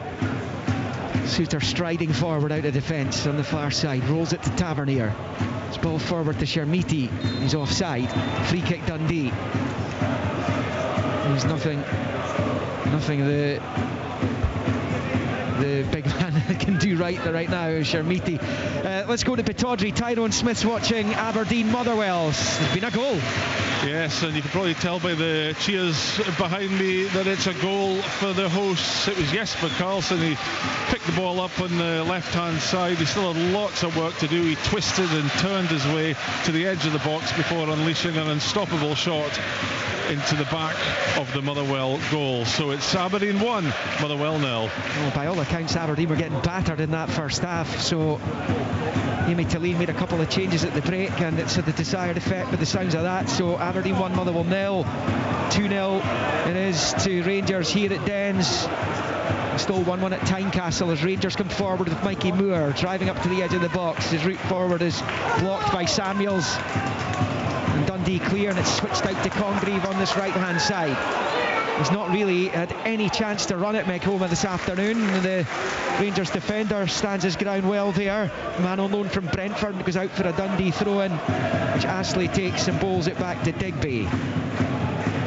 Gets it back immediately from Hamilton and then into his own half. There to Graham. And that's the thing, as poor as Dundee have been this afternoon, if they get the next goal, suddenly the doubts that the Rangers players have in their minds can come back very quickly. Well, but I have to say, at this moment, it's hard to see that happening, which is why sometimes a fresh set of legs, a fresh player on the pitch can just spark and ignite everyone around you. But this, they're working hard, they're passing the ball. There's no real purpose or conviction in what they're trying to do. They're not carrying any kind of threat. Yes, they've stifled Rangers and they're not giving many opportunities up. But as a team, when you're trailing 2-0, you have to have a threat at the other end of the pitch. It may mean opening up a little bit and leaving yourself exposed, but even then, they're not looking to do that. Dundee in possession as it's rolled out there by Kimetio out to the left-hand side. Picked up there on the left flank by Samuels. Cross comes in. It's cleared by Rangers. Header away. Will break out to the left-hand side there for Tony Yogan, who goes down, but it's actually going to go the other way. I think it's a Rangers ball. The Dundee players appealing, and it is a Rangers throw-in rather than a Dundee free kick that the hosts thought they should have been getting. It stays Dundee 0, Rangers 2. We've played almost 56 minutes, and I think now Presley is going to look to his bench. Dundee have O'Hara as the sub-goalie, Ingram, Donnelly, Hay, Murray, Riley, Wesley, Danda, Jones. You can make all 5 changes right now, to be honest with you. He needs to. You just need a spark into the team. You need someone to come on who's not carrying any kind of hangover from the first half. They're coming on to make an impression and run about and just try and inspire their teammates around about them, because no one on the pitch at this moment in time. They've suffered in the first half. They're feeling sorry for themselves, so make some changes, some fresh blood. Rangers, Gassama with the ball to Moore. Moore in the central area, rolls it left-hand side of the box for Asgard, drags the ball on the right, then back onto the left, pulls it back, and Moore's effort's blocked. That looked goal-bound.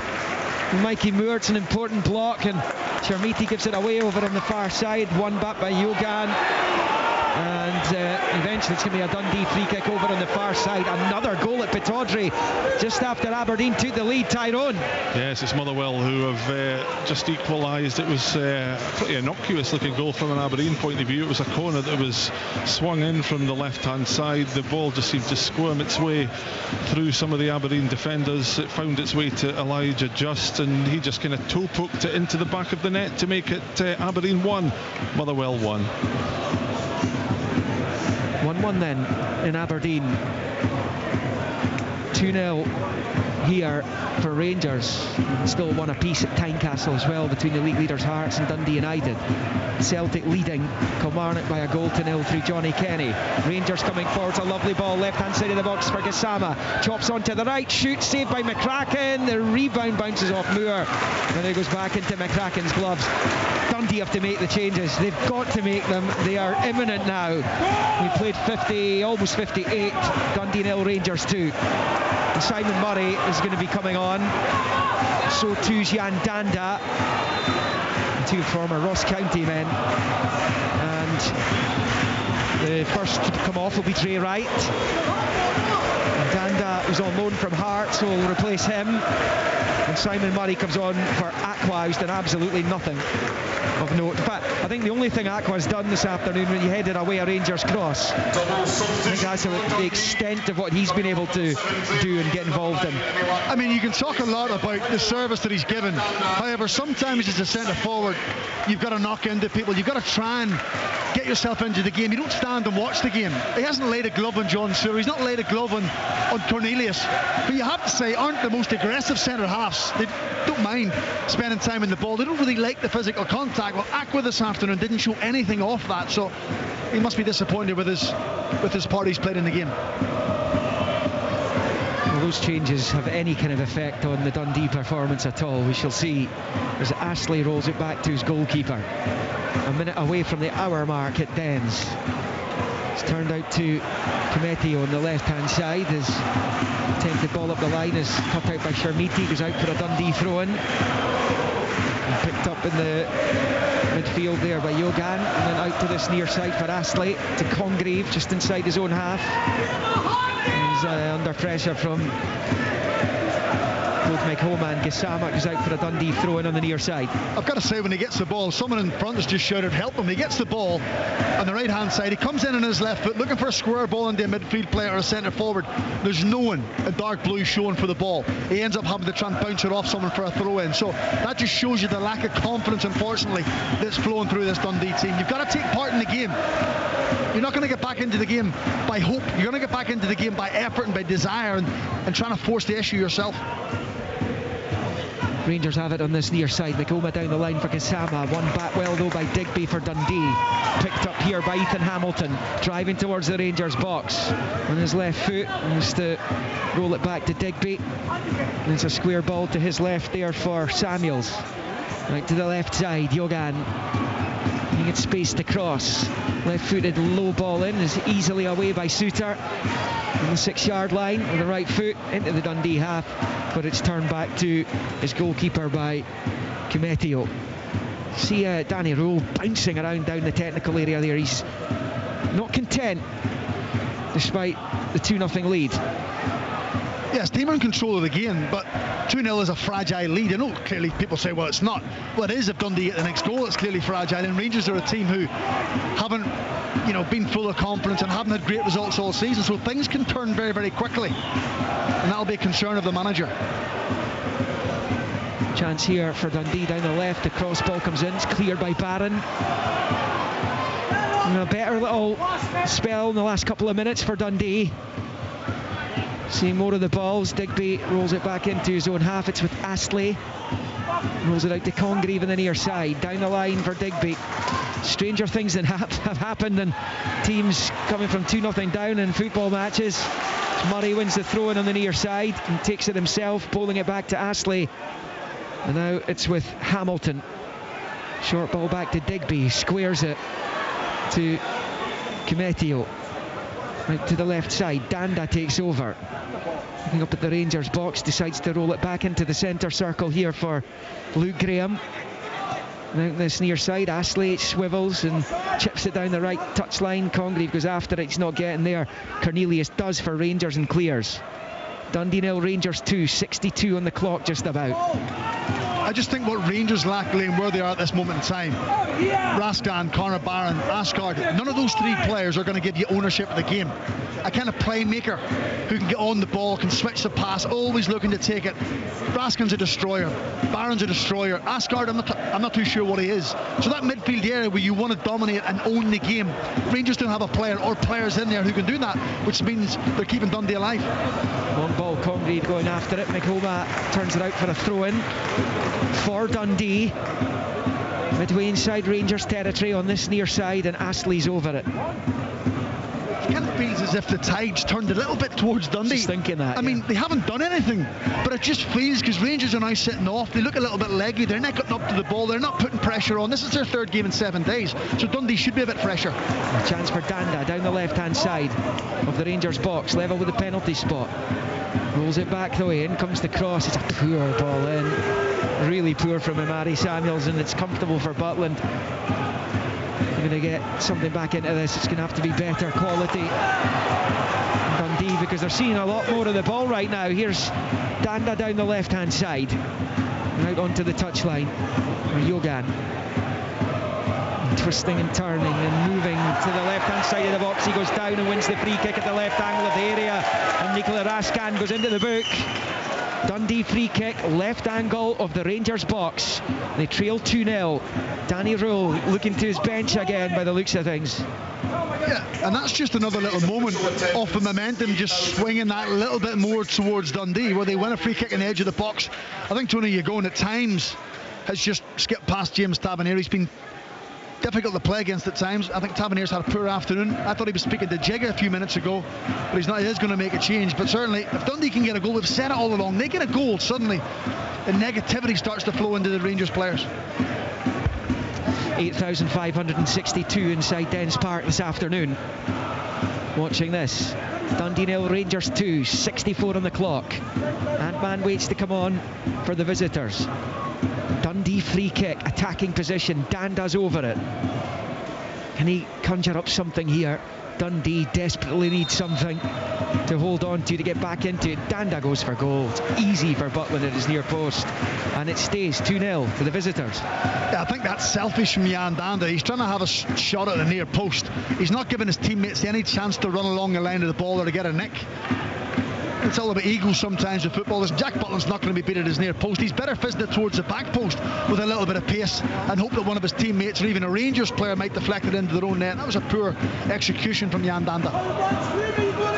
There's Gassama, who's back to the Dundee goal, to the right of the centre circle, knocks it back to Suter in his own half, then out to the right side. And there's a long one for Shermiti. Gets it onto his chest and then slips, and it goes behind for the goal kick.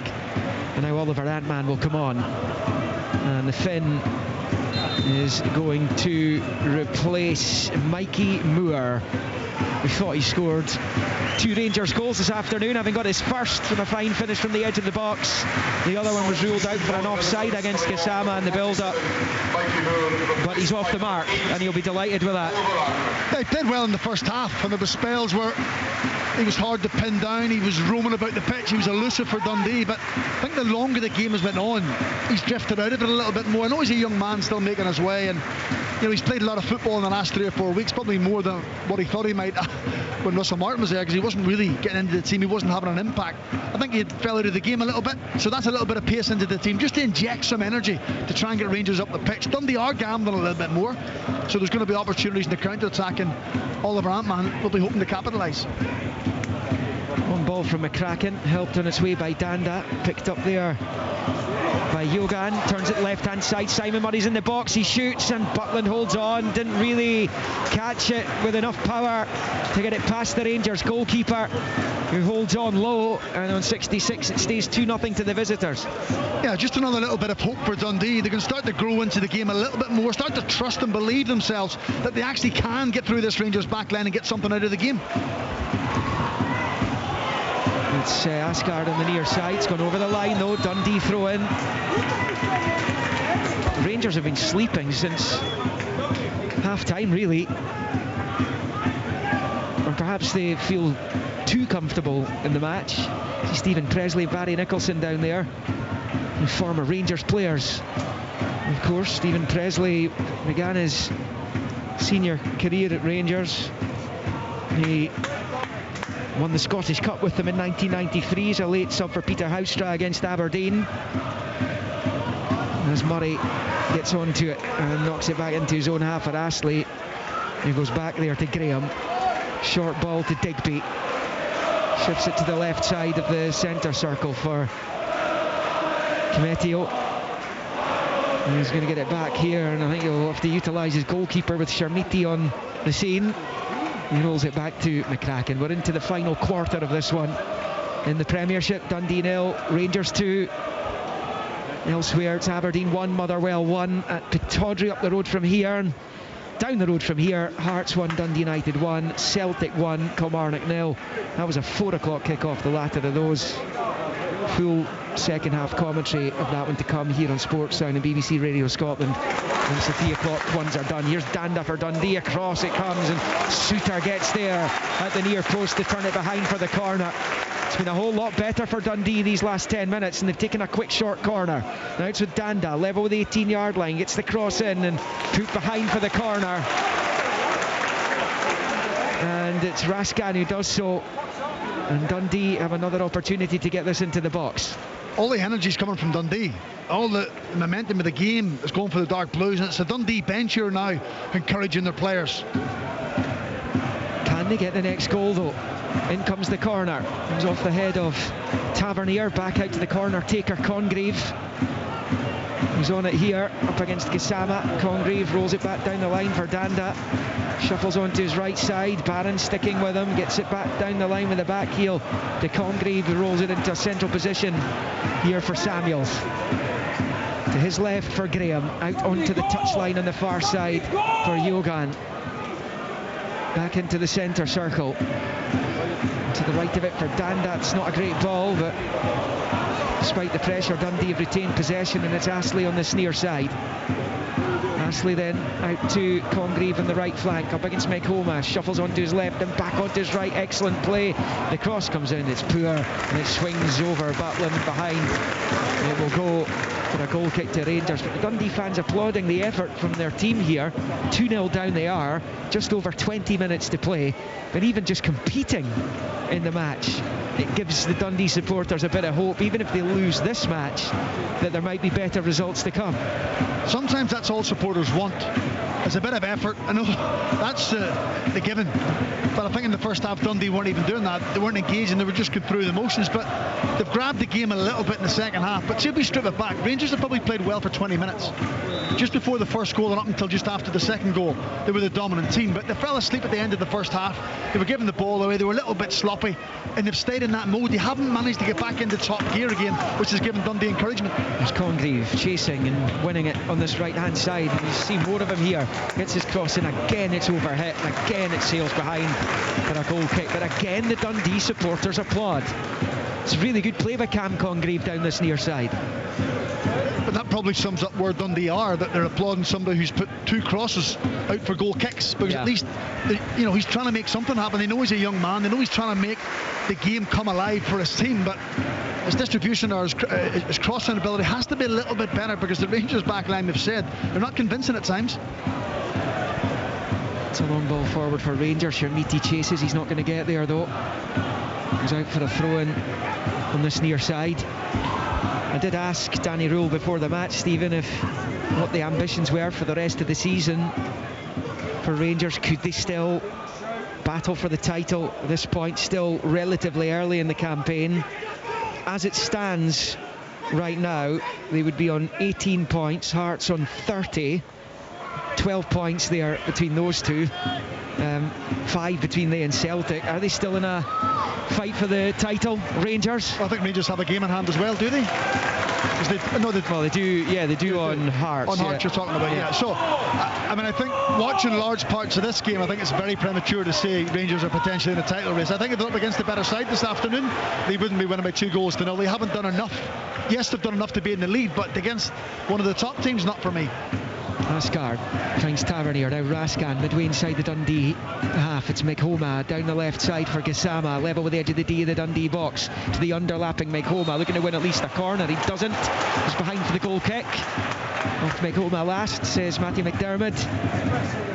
72 on the clock.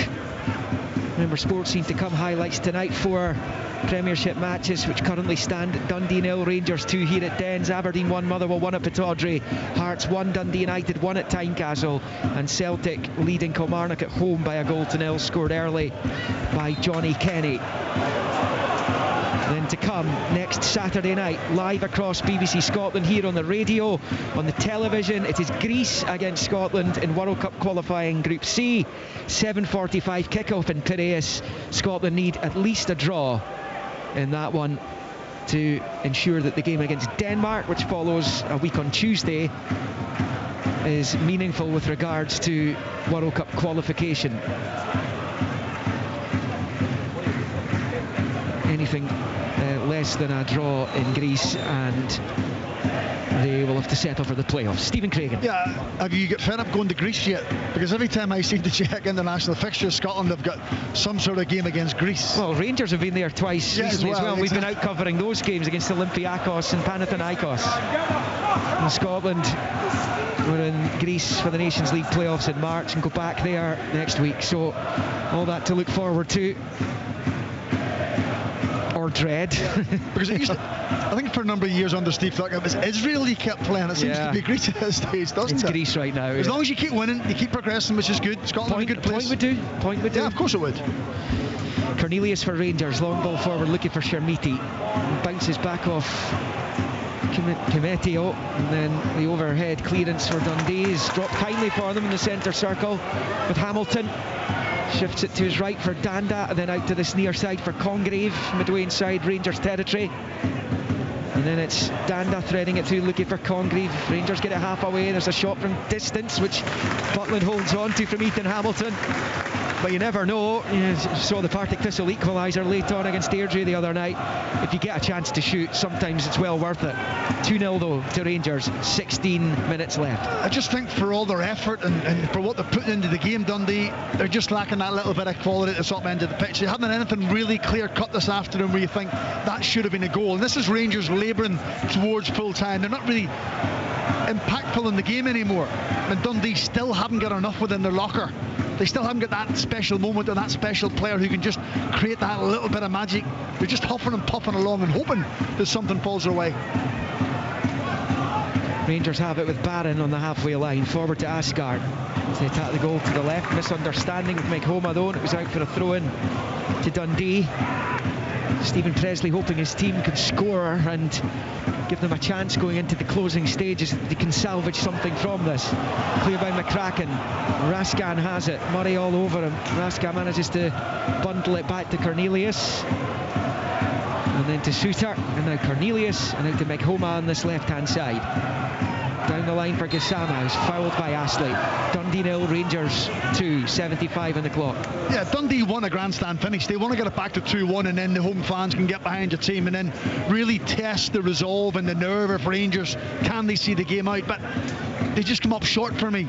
They just need something different, and they haven't got it on the pitch. Stephen Presley made the subs that probably most of us would have made, bringing on Jan Banda and Simon Murray.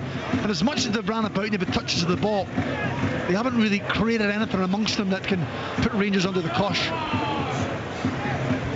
James Tavernier over this Rangers free kick, which is level with the edge of the centre circle in the Dundee half. They would settle for a 2-0 win now, Rangers, I think. And they bring Lyle Cameron on. That's going to go down well here. Not. Tavernier takes the free kick, and it comes. Cornelius trying to get there. It's a really important header by Kimetio, puts it behind for the corner. Looked like it was going to drop really well there for Cornelius. Yeah, it was as if it was going in slow motion. They were just waiting for the ball to come to Cornelius, and then Kimetio managed to just put his head on the end of it and put it wide. But when you said Rangers would settle for a 2-0, I think they settled for 2-0 when they scored the second goal. That's just the way the game has drifted. Tavernier corner. If they get another one, they'll be a lot happier, of course. Tavernier and Ant-Man are over this, down in this near side. Rangers corner. And the referee has spotted something in the box he's not happy with. It involves Derek Cornelius and a couple of Dundee players. Tavernier takes it short to Ant-Man. Ant-Man drops the shoulder, gets the cross in. There's a header. There's a brilliant save from McCracken to deny Raskan. Outstanding goalkeeping. Nikola Raskan thought he'd scored. Tavernier puts it back in. And Dundee head clear by Kimetio. Here come Rangers again with Barron. Swarming his way into the box, looking to get to the byline. I think he feels he was impeded there in the penalty area.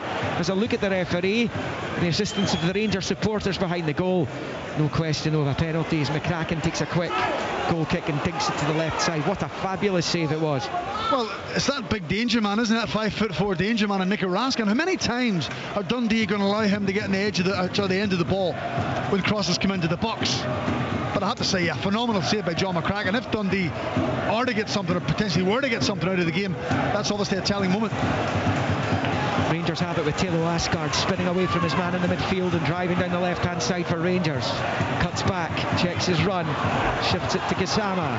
Now McHoma to Gassama. 3 yards from this near side touchline, midway inside Dundee territory. Short ball to Barron, into Gassama, to Tavernier, now to Gassama again. Out to the left for Raskan. Looks up, low ball at the edge of the area. There's Asgard on the turn, inside the D. Rolls it right hand side. Ant-Man's on it now. Rangers looking for a third. Ant-Man's going to have to settle for another Rangers corner though. 12 of 90 to play. It is Dundee 0, Rangers 2, and the former Dundee man Lyle Cameron is going to come on and his return to Dens Park. But he was such a big player for them, and in fairness, he scored 2 really important goals for them right at the end of last season, and a victory over St Johnstone at McDermott Park, which kept them out of the playoffs. So perhaps he will get a decent reception here. But then football fans have short memories in many ways when it comes to things like that. Out-swinging corner coming up for Rangers through Tavernier over in front of the Derry here at Dens.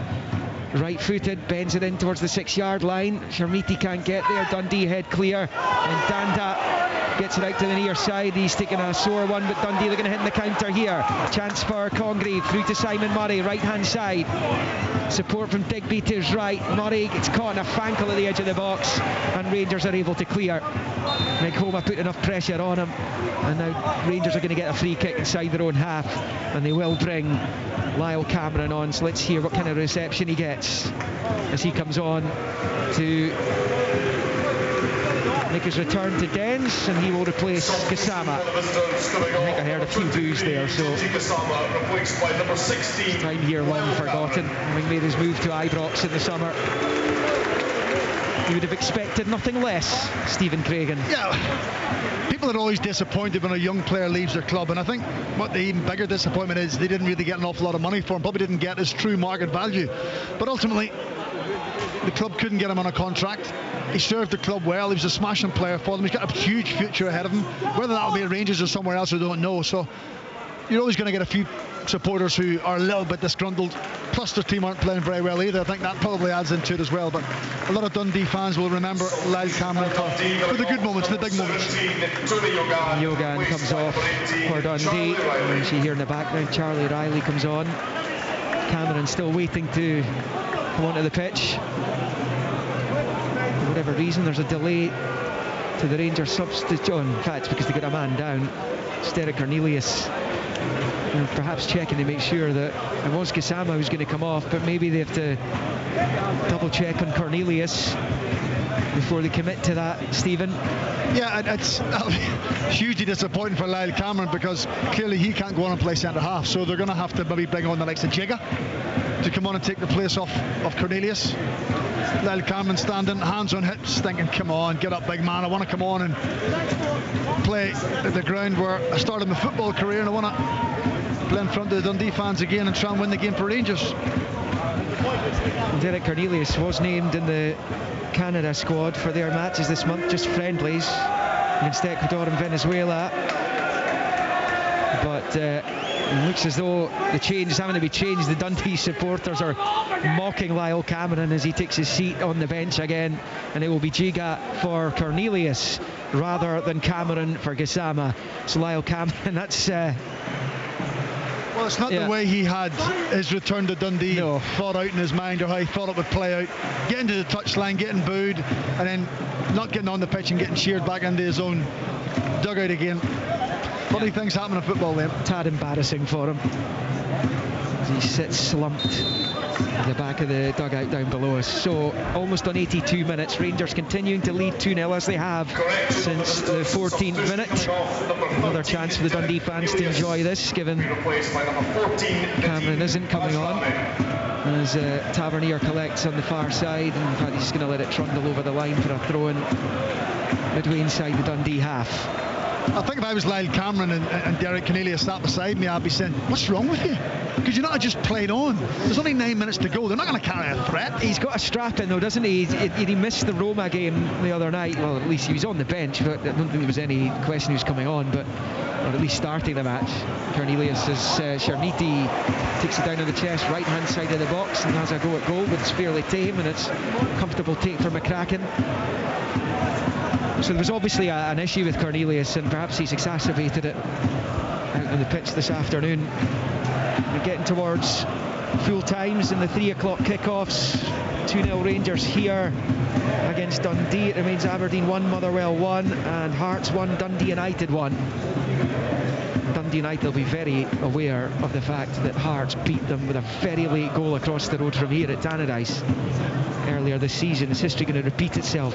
In the 4 o'clock kickoff, which is edging towards half time, Celtic 1, Kilmarnock 0 in Glasgow. The ball goes out to play for a throw-in over on the far side to Rangers, and that little Dundee renaissance seems to have petered out a bit. Well, it has, and for all their effort, I said it, Liam, they didn't really create anything of note, did they? There was a few maybe moments, there was a couple of overhead crosses, the players around the ball, they were fighting and scrapping, but the shot from Simon Murray's about as good as it got. As close as it got. Yeah. But they've lacked a little bit of quality, and I think when you've watched Dundee throughout the season, they've lacked a little bit of quality at the top end of the pitch. That doesn't just happen by magic. Here come Rangers, the Kasama to the byline, this cross takes a deflection, it's not towards goal by Ant-Man, but it's held on to comfortably by McCracken. Kind of ran into his own player there, Amari Samuels. We'll be thanking him for that. As Congreve picks up on this near side, just inside the Rangers half. Little low ball infield, and it's rolled out by Hamilton to this right-hand side for Danda. Turns it back to Astley, and then back to Danda, and then back to Astley, just all the way back into his own half. So Dundee's 8-year wait for a win over Rangers going to continue. They did get that draw at Ibrox in August. Rangers started the brighter of the two teams and managed to get those 2 early goals, and it doesn't get much easier for Dundee. They're away to Hibs after the international break, then they're at home to St Mirren before a trip to Celtic Park, then Aberdeen come here. So Stephen Presley, I'm not sure how many points he'll be targeting out of those matches, but there's some difficult fixtures in amongst all that. I actually had a look beyond that, Liam, at the next 4, and it's Livingston, Motherwell, Falkirk and Kilmarnock. I think that takes them to the end of the year. So that's where they need the points. If you're not getting anything from those 4 you mentioned, that Hibs, St Mirren, Celtic and Aberdeen, if you're not getting anything there, Livingston, Motherwell, Falkirk and Kilmarnock, some teams who are around about you in the league at this moment in time, they may not be around you when their games come around, but they're the games you then have to target to try and pick up points. Otherwise, at the turn of the year, you could be in all sorts of trouble. And what we've witnessed this afternoon, they've lacked quality. They're not strong enough defensively, they can't keep a clean sheet, and at the top end of the pitch, you don't have that spark. Free kick here for Congreve, driving down the right hand side, gets the cross in, headed half away by Suter, it bounces off Tavernier, falls for Barron, he gets it clear, and that will go out for a throw in on this near side for Dundee. And once again, apologies if you're offended by any of the language that you're hearing in the background here at Dens Park at this live football match. It is a throw in for Dundee, taken by Astley to Danda, up and under. McHoma gets his head onto it and nods it back to Butland, who will just pick the ball up and then underarm bowl it short there to Suter. 86 on the clock, Dundee 0, Rangers 2, and the Dundee supporters, many of them are shoulders slumped, heading for home, heading for the hills, and contemplating how they get out of this mess, Stephen. That's the $1,000,000 question, because they can't change what they've got. There's always that saying, if you can't change the players, change the players. Well, the transfer window doesn't open until the 1st of January, 2nd of January, so you can't do an awful lot until then. You've just got to try and stay in the fight, pick up points here and there. You've got to dig deep in games, you've got to find results from somewhere. And it's incredible. A couple of weeks ago, I think they went ahead against Falkirk, and on that day, the live table, they were sitting 3rd. Yeah. And now they're almost getting cut adrift at the bottom, so they have to be careful, them in Livingston. Forward here towards Sharmiti, tries to get it under control at the edge of the box, but it's blocked, and Dundee get it clear as Barron rolls it back to Suter, but there's a free kick given just before that inside the Dundee half, just outside the centre circle, with 3 minutes of the 90 to play, and 2-0 to Rangers. I have to say the atmosphere around the stadium is incredibly flat, isn't it? You know, the Rangers fans are winning. The Rangers fans are happy they're winning, but there's not a real energy about them because their team have been flat in the second half, and Dundee just haven't been good enough, and unfortunately their fans aren't getting inspired either. For Rangers with Ant-Man driving forward down the right of the D to the edge of the box, he goes down, and Matthew McDermott is having a look at it and says no free kick, so Dundee are able to clear down the left-hand side.